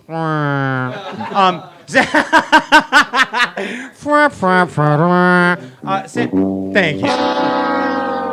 Don't you wish you could hear what we hear? Perfect example. This gentleman shows up to this event right here, and he's wearing a freaking Onum hat right there. Yeah. You know, that's amazing. Yeah, I've seen them all over, you know. So here's the deal. You are known. This guy fishes swim baits all the time. Kentucky Lake, ledge guy, the whole deal. That's frustrating as can be. But I got to tell you something I know about him now. And he used to really make fun of, like, some equipment that you and your father caught a lot of fish on, spinning tackle. I'm embracing it. Yeah. Now, all he throws is a damn Ned rig. That's it. I'm telling you. That's it. Like, I can't get it out of his dang hands. I've ever since you and Seth took me, it's like a magnet in my hand. I just sat there and I had to learn the fighter shake. The hippie shake. Yep, the hippie shake. That's the Mountain Dew shake. It's a real thing. It really is. The shake is a real Well, thing. tell everybody what it is. That could be the tip of the week. No. Yeah, alcohol withdrawal. Yeah. That is not true. No, I'm serious. Shaking it on a slack line. Yeah. You know, I mean.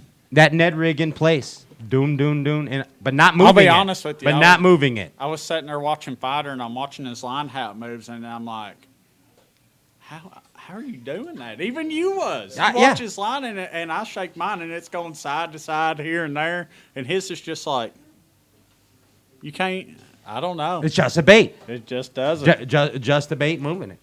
But boom, you have become the Ned dude. Yeah, I'm the All right, Ned dude. So here's the Don't thing. tell anybody, Pat. So, I have a reputation. Ryan, we need a new hat, okay? JP, I got 10 cup hats. I got plenty of those hats. well, I know that. You just wanted to say bug. Bug. He's That went down the wrong pipe. He's verklempt. Hey, so we need something in honor of his new technique, and we can't use Ned. No, because Ned. they'll sue us, or you, not me. Yeah. I have nothing to do with any of this. I just talk. But so, what's the hat? It's the nerd life. The nerd life. Are you about the nerd life? I am. You put a nerd life video up today. I did. It's the initial nerd life video. It is. Everybody needs to get on there and check it out. You'll enjoy it. It is. Hey, Matthew Robertson, okay, up and coming tournament angler, Lawson Hibdon, the new breed of proper bassman. That is right. All right, let's move on and move on along to some madness. What do you think? Luke Foli, are you up for some madness? I'm ready for it. Are you up for some madness, people? Are you up for some madness? Before I do move on, reminding you, like and share the feed, okay? For a chance to win Bite Me Tackle, Tin Cup swag, and a Sweaty On 'em hat. And I would also like to recognize and thank Bassmaster and Bass Times. Is this Illustrator? Is Illustrator the correct word? Illustrator, my friend. Illustrator, my friend. Ladies and gentlemen, Steve Donis is here. Very impressive. And he made this picture of me, all jacked up on caffeine. Come on over here. Come on. Well, not there. Just go over in front of this. Go do that, but don't hit things. Take a selfie, Steve. Take a selfie. Let me take a selfie. Yeah. There you go. Ladies and gentlemen, it's Steve Donis right here. Yes.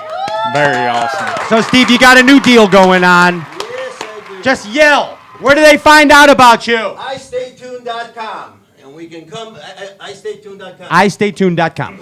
And come get your shirts, come get your products, your illustrations, the posters. How's that spelled, Steve? iStayTuned.com. iStayTuned.com.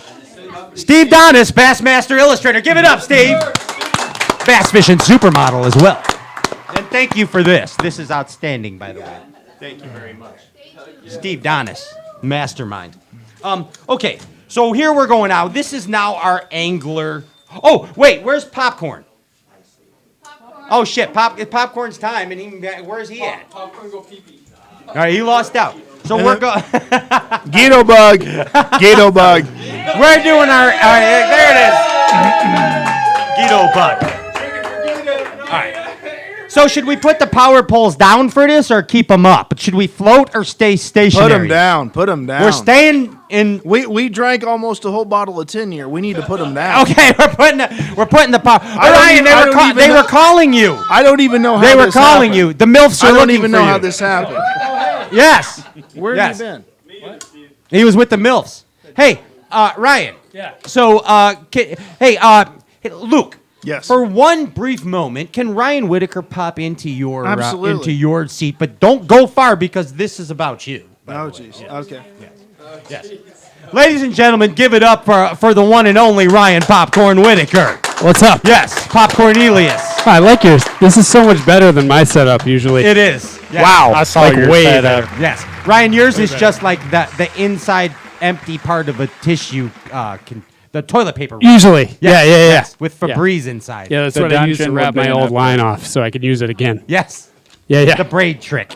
So, hey, before I do this, I just want to say that whole proper Bassin' Man thing was awesome. Wow. Hearing everybody talk about that, and I feel like people have lost that art of finding the bass fishing is finding them and catching them. Yeah. Right? You and I had That's the conversation the other game. day. Yeah. We talk about it all the time. Yeah.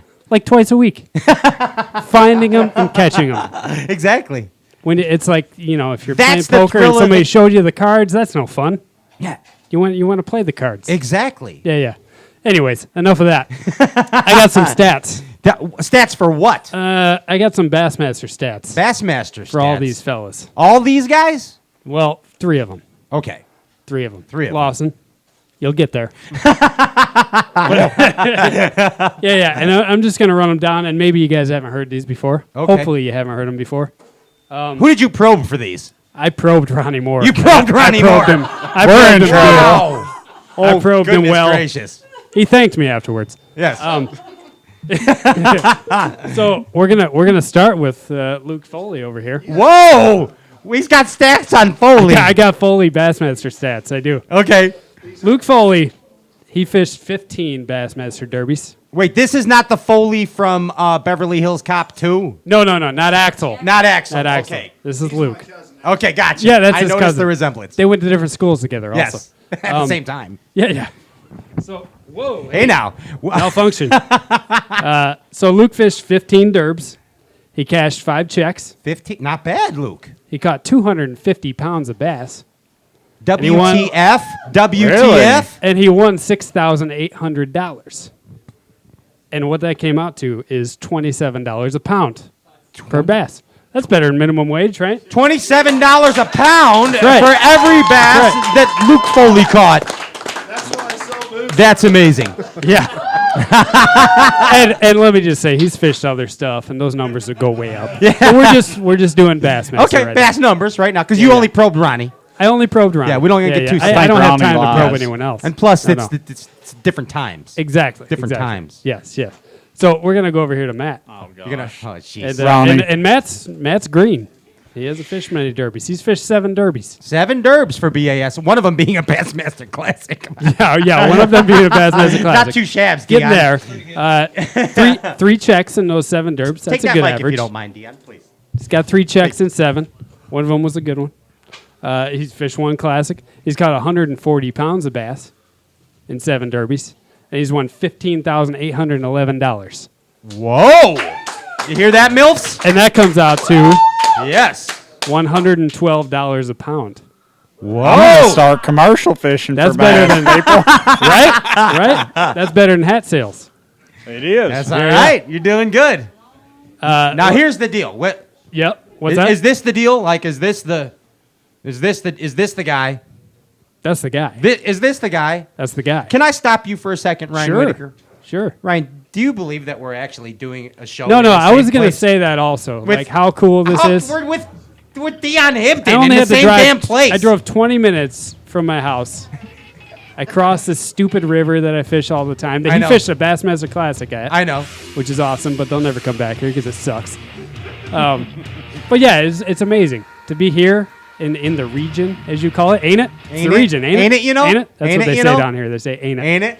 At the wrong time. With Dion Anyhow. Hibdon, dude. But yeah, Dion Hibdon.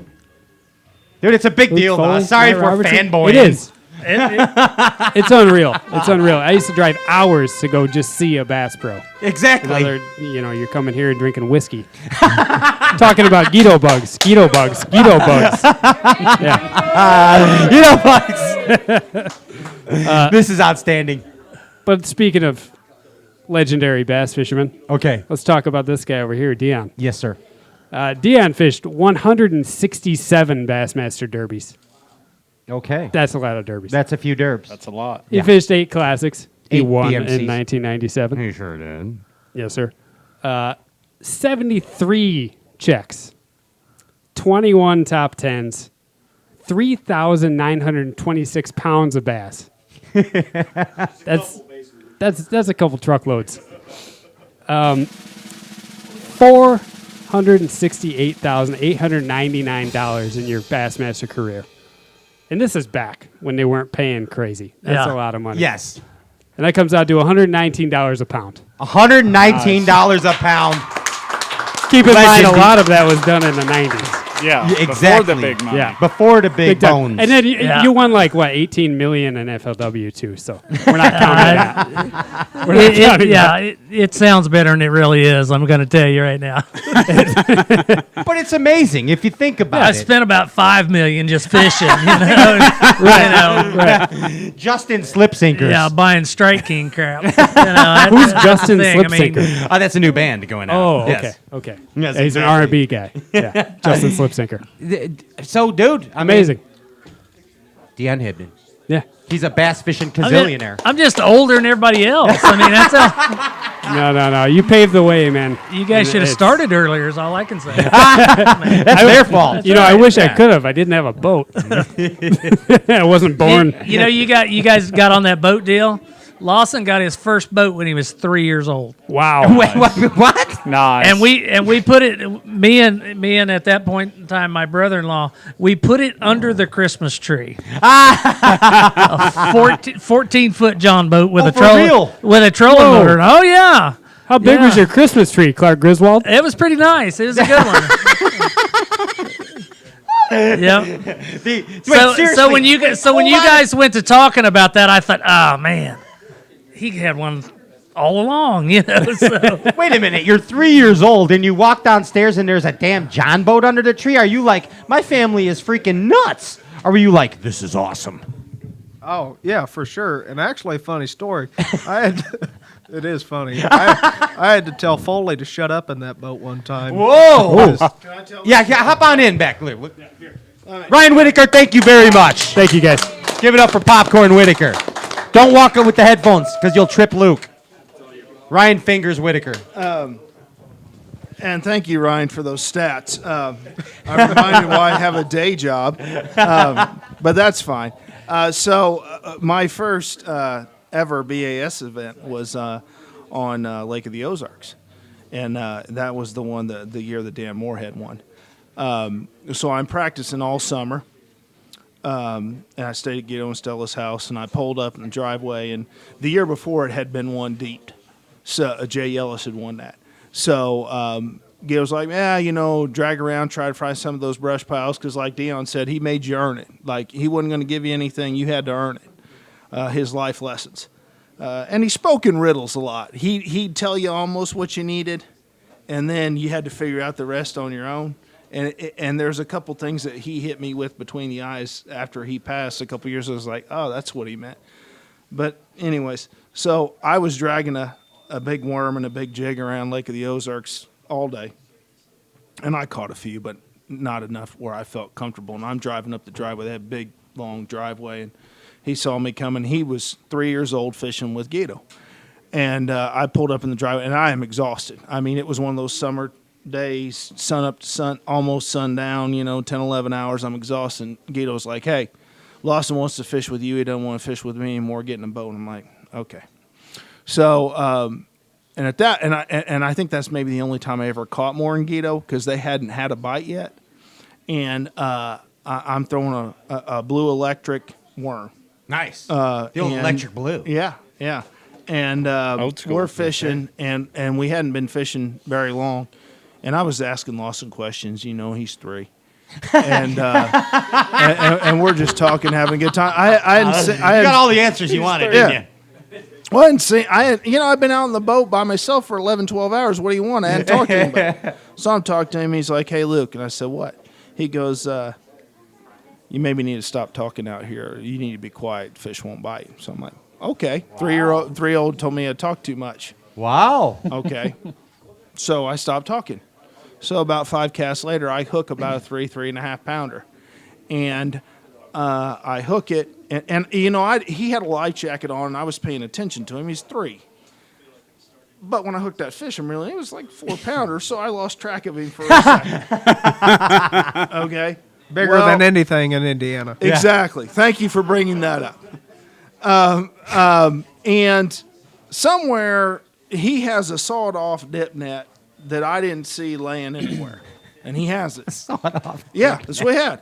And I go to lip this almost a 4 pounder, and he scoops it up better than anybody that I've ever had At do it 3 years in all old. the years. At 3 years old. Lawson Hibdon. And puts it over the side, and he's trying to grab it behind the eyes to take the hook out himself. And it's a great big Gamakatsu hook, and I was worried he was going to get hooked, but he's trying to grab behind the eyes like he's seen Dion do a million times, take the hook out, and I'm like, what is going on? So it took me a minute to compose myself, but finally I was like, no, let me get it. I don't want you to get hooked. But yeah, he told me I talk too much. Well, good for you, because he certainly does. hey, how you think I sell Richie so much? I know, exactly. Hey, you should do a talk show. Maybe, Pat. on liquor. That would be great. Let's do an offshoot of Stray Cast. Call it Stray. And Rishi will be on, too. Absolutely. Yeah. Absolutely. Hey, we got a studio right here. We're set. Rishi made Stray Cast part owners of this place, actually, by the way. Thank you very much for that, by the way. Thank you.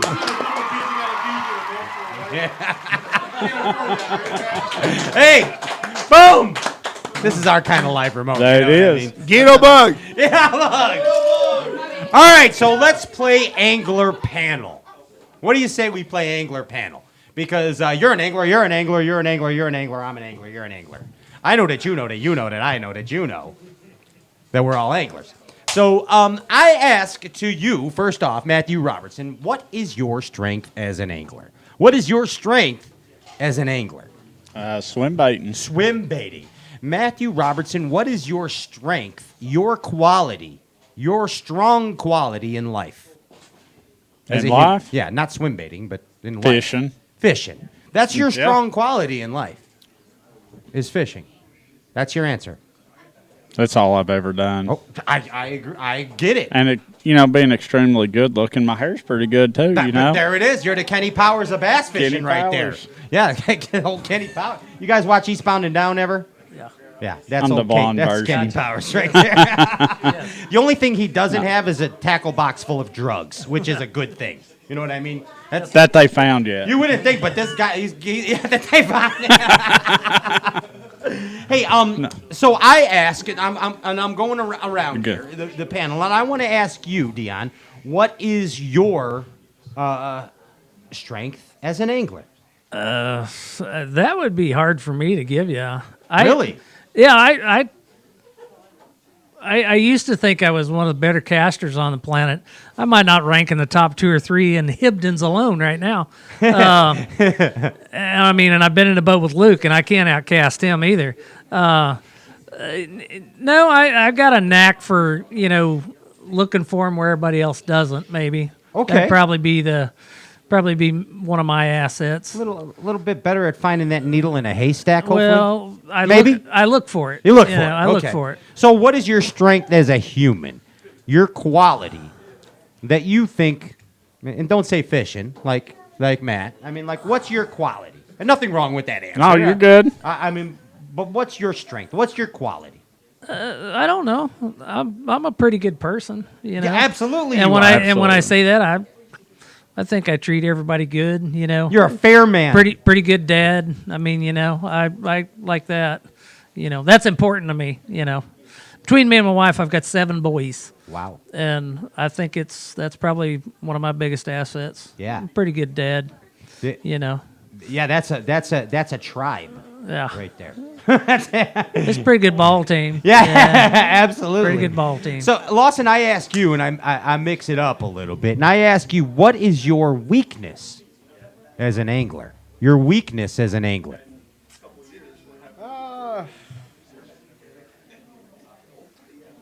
That's a hard one. Yeah. There is no weakness, Pat. I'm going to tell you right now, that's not an easy question to answer because I've been in a boat with him. Okay. And he's a hell of a fisherman, you're saying. He can do anything. So you don't think he really has one?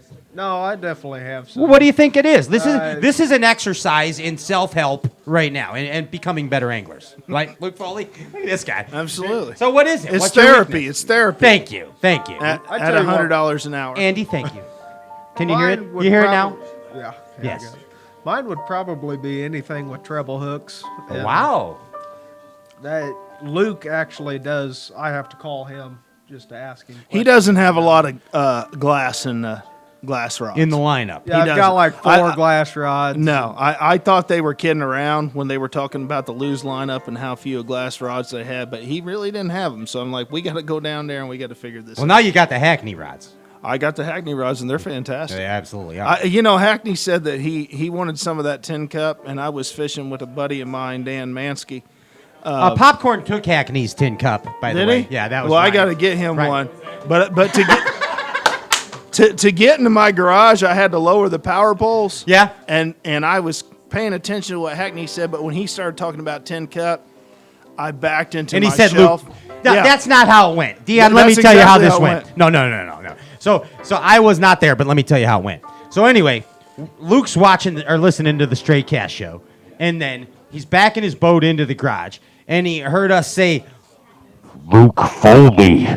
And he got all excited, and then he accidentally hit the gas instead of the brake and right into the damn garage. I backed into my shelf, and Dan, who I know is listening, he was there to witness. He's like, what are you doing? I was like, Hackney just said tin cup in my name. I don't even know what to say right now. So yeah, that happened. So wow. Yeah.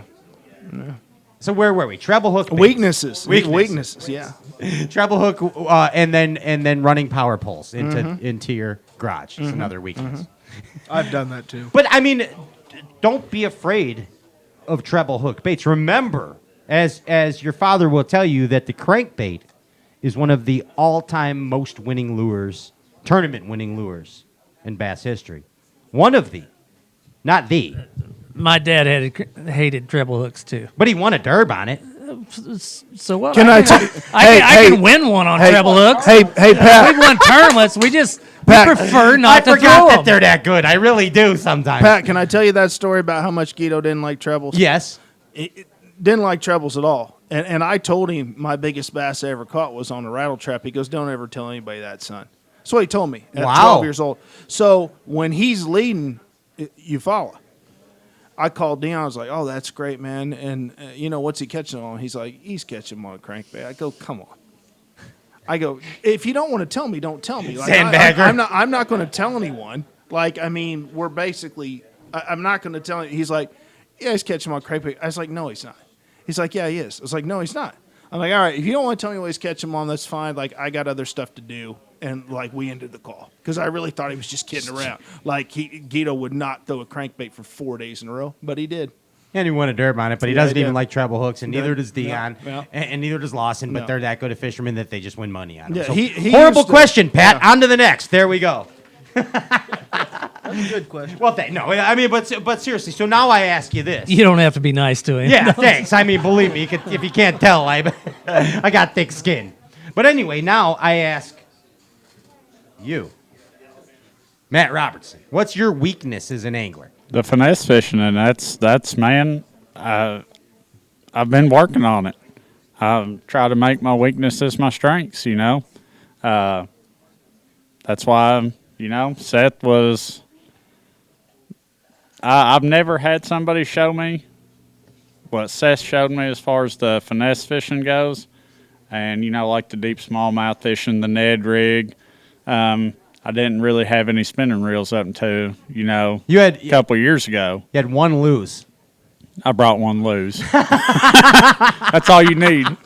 But yeah, I've been working on it ever since, and that's why you see it in my hand. I know what I'm capable of with the other stuff, so trying to work on the finesse. And that game. you are, and you're keeping it in your hand a lot longer. And Yep. that's something that, I mean, obviously to get better, you said it, time on the water makes you a better angler. Forcing yourself to use techniques that are catching the fish, right?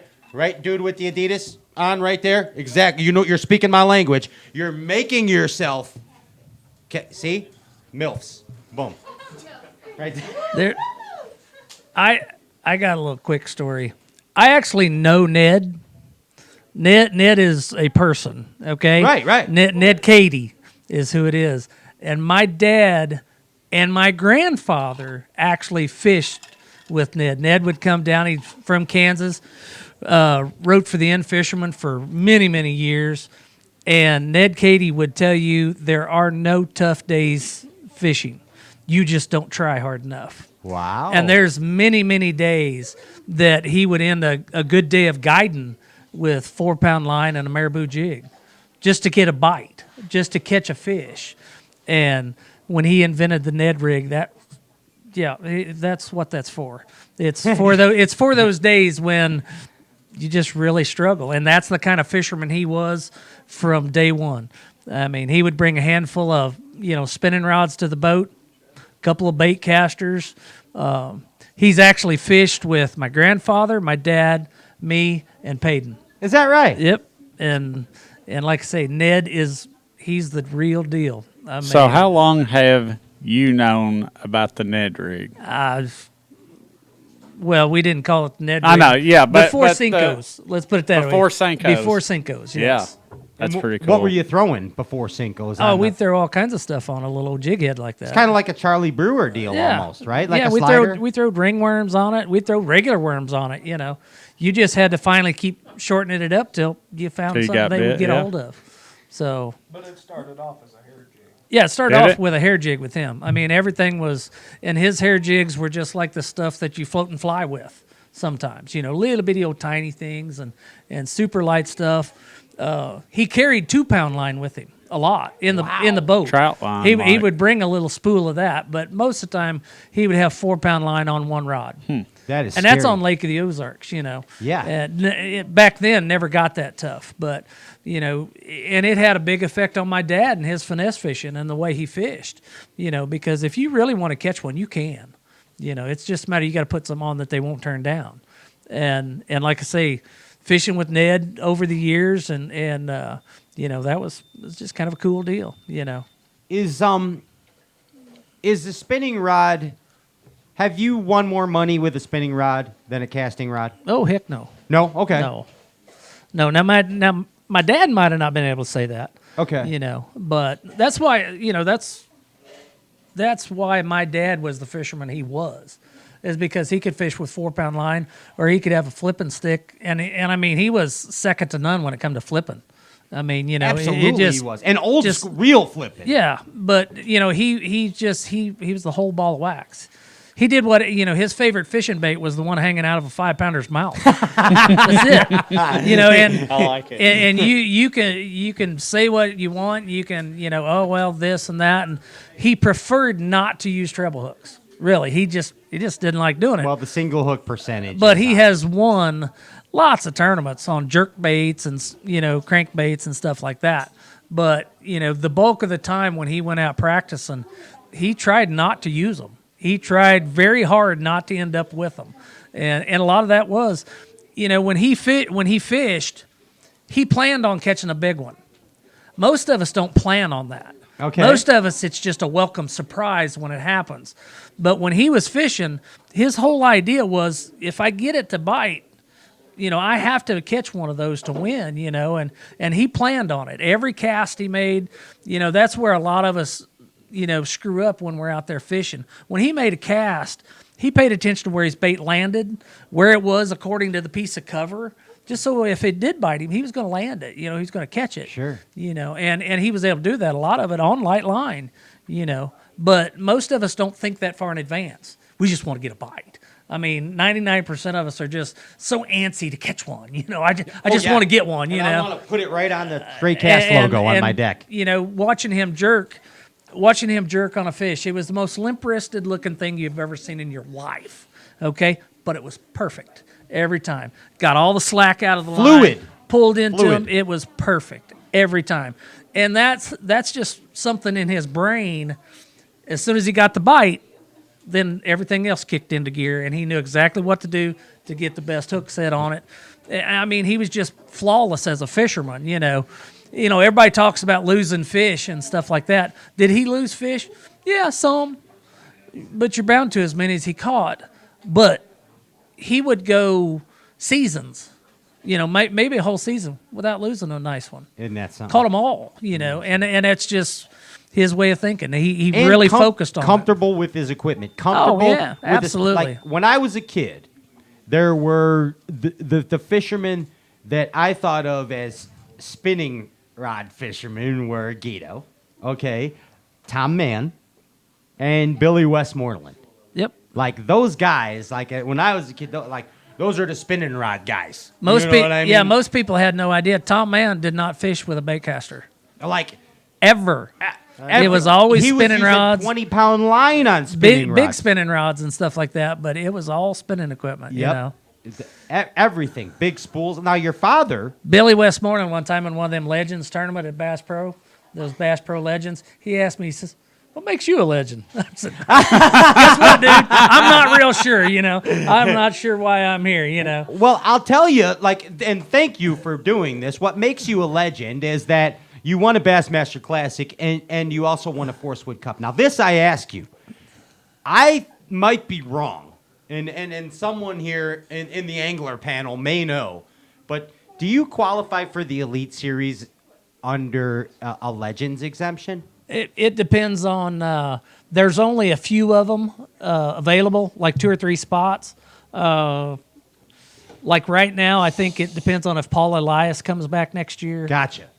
They give that to somebody who's participating in bass. I understand. I haven't been participating for 3 or 4 years. So, but on any given day, yep, they'd probably let me back in because they do some people. I get it. I was just curious. Yeah. I have no clue what was. I mean, I just like. And I don't know how they call it or whatever, but yeah, they'd probably let me back in if I wanted to fish. And that's the thing. I told me and Luke talked about it on the way over here. I have to do at this point in my career, in this point in my life, I have to sell whiskey. That's my job right now. My job has nothing to do with fishing right this minute. Okay. I'm going to do whatever is best for Tin Cup. And that's the best exposure. Whatever I can get the best exposure out of. We chose FLW. And because it's got to do with Major League Fishing and right on down the road. So, will I go back to the elites? Absolutely. At some point in time, I might. Absolutely. I don't care what I fish. I'm just ready to get back. Right. I'm ready to get going. Comeback. I'm ready to get going. There's no everything that I've ever done throughout my life, it's been according to sponsors and stuff. I fished both of them for a lot of years, and enjoyed it, fished all the time, traveling around the motorhome, homeschooled my kids, no, I had nothing to do with that. My wife homeschooled my kids. But that's back when I really, really wanted it, and I wanted to do well. I want to get back at it, and I really want to do well. But the main thing for me is keeping Tin Cup happy, making them happy, so that my kids will have an avenue to get into this sport again and get going. And I'm man enough that I can admit that that's my whole purpose. When I go fishing, I want to win. And I like beating this guy just as much as anybody. Don't ever let that escape you. Don't forget that, you I too. just as soon beat him as anybody. But my dad was always that way too. But that's what we're here for. We're here for the long haul. I want to do this for the next 25 years with him. Absolutely. And that's my sole idea. And you can. Yeah. This sure. is a sport where you can absolutely. Yeah. My dad won that one on Eufaula when he was 70. I think 70 or. And look at Ricky like Clun right yeah, now. Still absolutely. Right now. Still whacking him. Yeah. Hey, I still shaking. That's the coolest thing. Seeing him catching that one big one on a spinnerbait right next to the boat down there at St. John's. Yep. That's one of the coolest fish catches just because he's seen it get it. And when he got in, I mean, he was like a little kid. So, that's what we do this for. If I didn't get excited about it, I wouldn't do it. Yeah, exactly. Yeah. Even 10-inch fish we get excited Absolutely. about still. It doesn't matter. It's as Ryan Whitaker said, fooling the fish, figuring out how to catch them.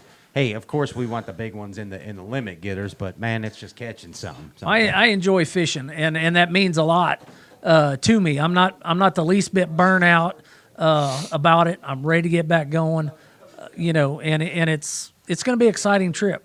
Heck yeah. The Hibdon comeback tour. That's what we're talking about. Yes, sir.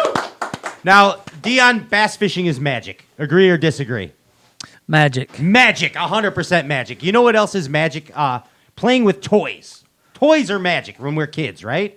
I have grandkids, so Yeah, yes, so I understand. you know. And you know what else is magic, Lawson? Tackle boxes, right? And you know what else is magic? The mystery of what's inside the tackle box. And guess what? Guess what I have right here? Flip it this way. It's a mystery tackle box. That is right. Now, what we're going to do is I don't know what, you can see, the seal is not broken. It's a virgin. You see this? Right here. We're going to open this live here on the air. Matt, please deflower this box. Here's a switchblade to open it with. And I have used this week. We're opening the mystery tackle There you go, box Pat. from MTB. Well, thank you. Well, Matt, I want you to take the first whatever bait. Don't look.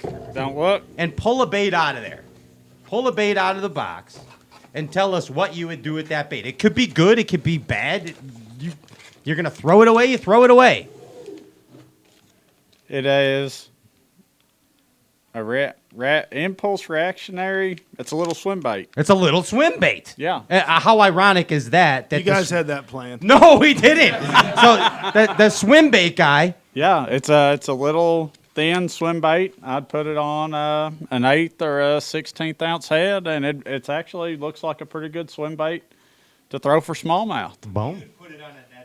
I might put it on a Ned rig. There it is. The first item out of the mystery tackle box, available at mystery tackle box or shopcarls.com. Are there any Guido bugs in there? I don't know, but we're going to you now. Head it over to Luke. Let Luke get in there. Luke, quit eating those fried shrimp over there. And what do you got? He's reaching into the MTB. I do with it.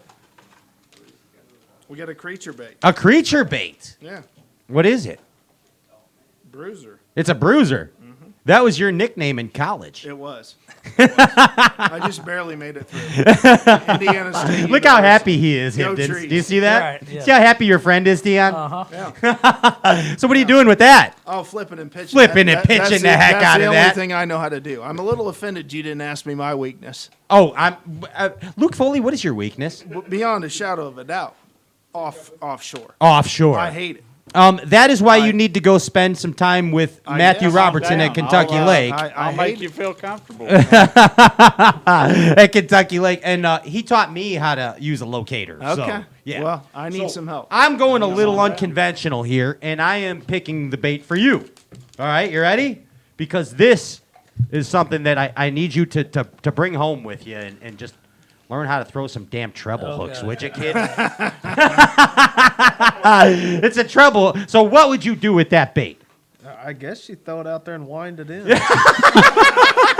on a new Hackney cranking rod. On a new loose Hackney cranking rod. Hey, Danny, Greg Hackney. Why does Danny do the Hackney all the time? Like, I'll be fit. Do you know your son does that? Like, does he do that at home? Does he go like, why does he do the Hackney all the time? Actually, I go. Yeah, this is the same thing. I feel like my dad does that though. Do you do the Hackney too, Mr. Mohan? Only in the dark, I guess. Wow. You got a family of Hackneys.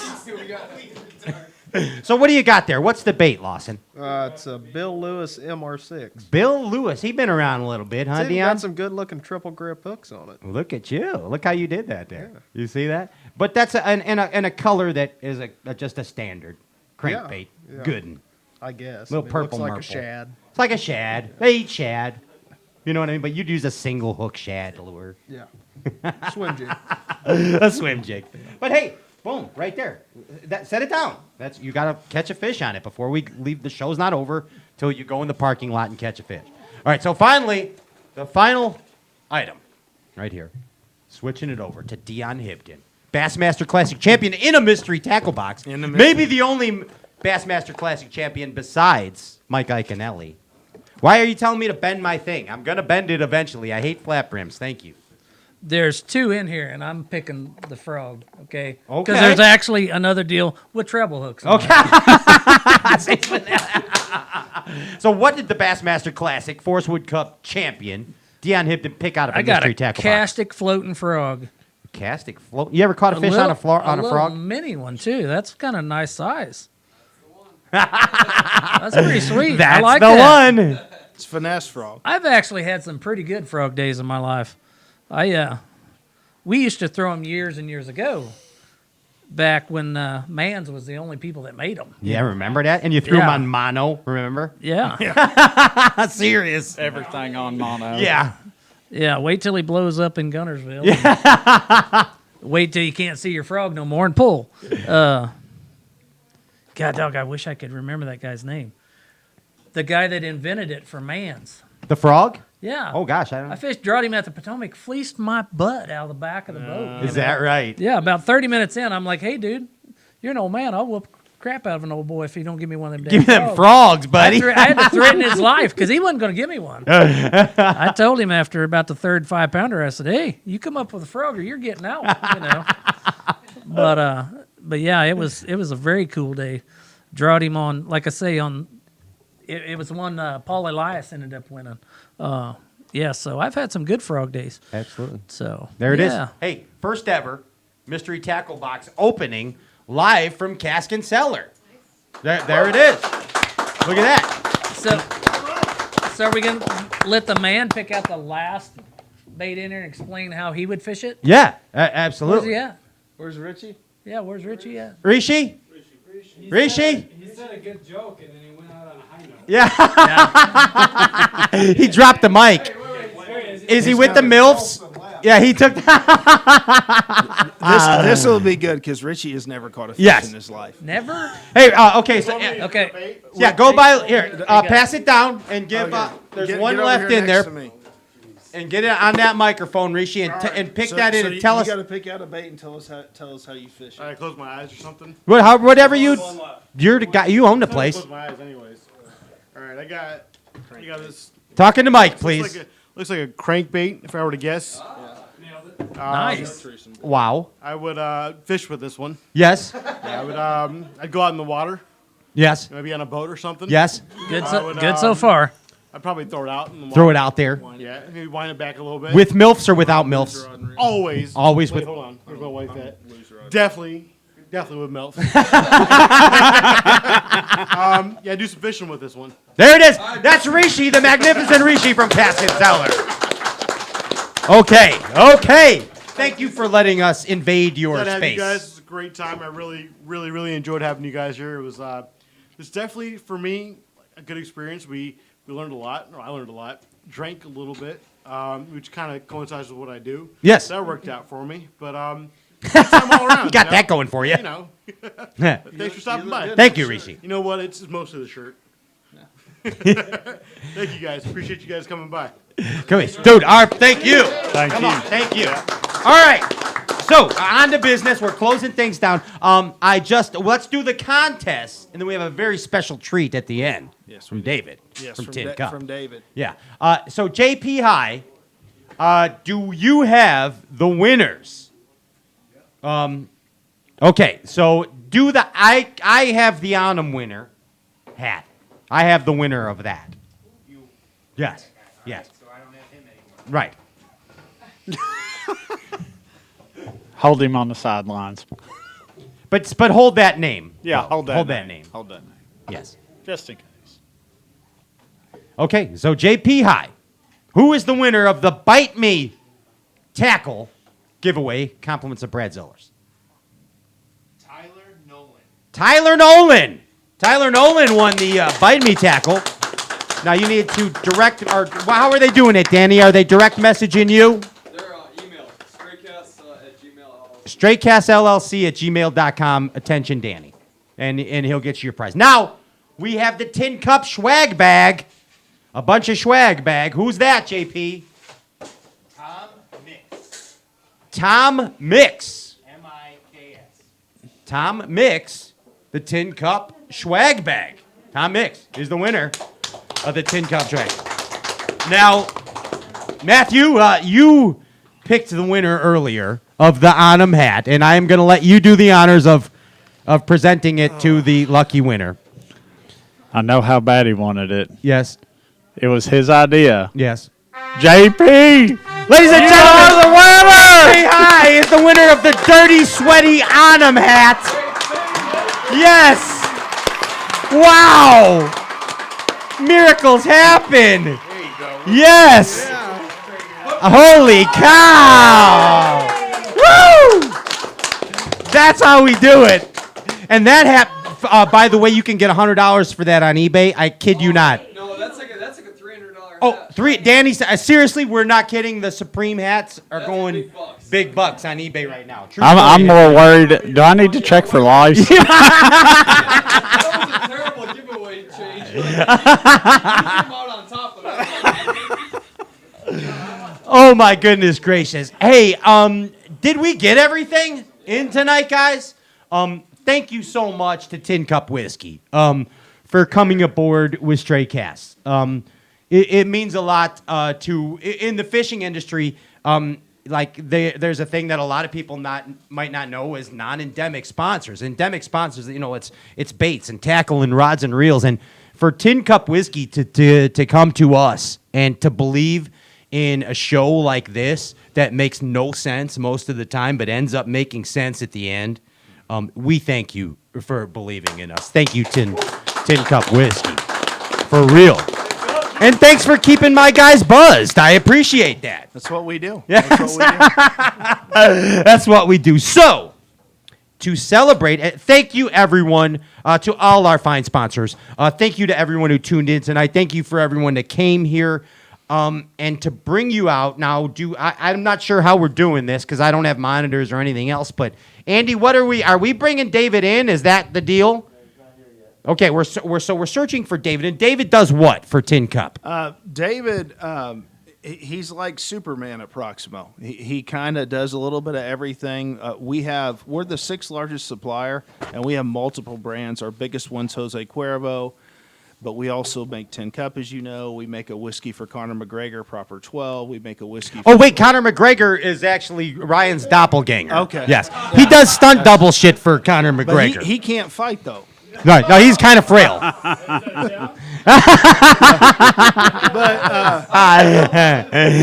But we also make several other brands, Bushmills, and David kind of floats and takes care of everything. David's designing the wrap for the Tin Cup truck, the Tin Cup boat that Dion's going to be driving. And hell yeah, big pimpin'. Yeah, he was the key guy in designing the Tin Cup logo. We're doing some apparel with AFCO that's coming out that he's helped design and the layout and stuff like that. And he is a part-time musician. He's made a lot of his own stuff. So we've seen the last couple of episodes. And we know what you've done to the last few fishermen, where you have them, come up with a song. Mm-hmm. And I have a beautiful voice. I'm a I know. phenomenal singer. I've shared a boat with you. Yeah, I'm even a better dancer, but Dion can't sing at all. No. So we were a little worried. So we're going to call in a lifeline. We're going to have David come in. He's created a song. We're going to have you hopefully strum along. No, I am not. You're not strumming along. I am not. I am leaving it completely to David. Okay, then we'll just have David do it. Yeah, and also I would like to aptly name this song the ballad of Dion Hibdon and Tin Cup Whiskey. That's a great ballad. Hashtag Guido Bug. Drag. Are we ready, Andy? Ladies and gentlemen, we bring you, and thank you again. I say goodnight to you all. Good night, everyone. Good night. And we bring you David from Vender. Tin Cup Whiskey. David Come on, Vender. Dave, take us Come out. on, David. Take us out, buddy. That's how we do it. Alrighty. Yeah, Dave. Am I live? We're live? You're live like a wire. You're live, baby. Yeah, bro. You Shout out to Stray Cast. Shout out to Tin Cup. Shout out to the Hibdons, Pat, Dion, Lawson, Luke. This one's for you guys. Hell yeah. Thanks, David.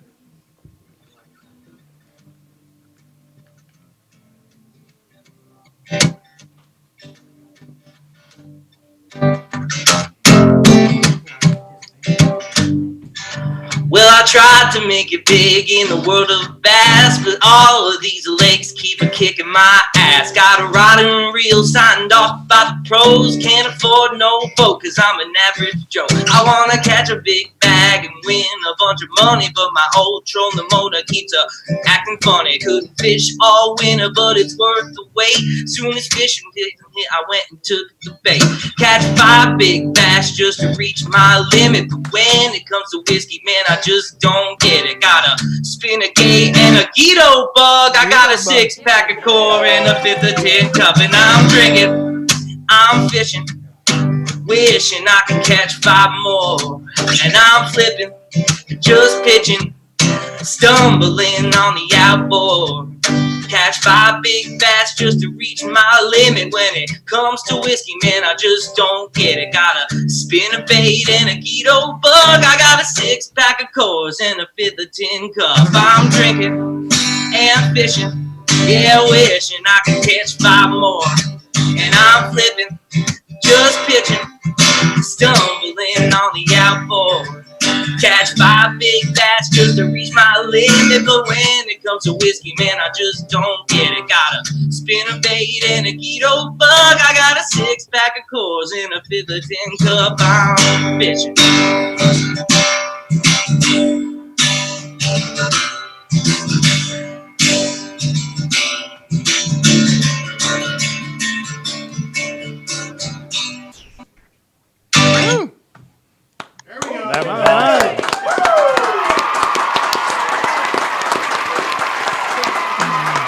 Thanks, guys. Thanks for having me. That was awesome. It's an honor to be on Straycast, for real.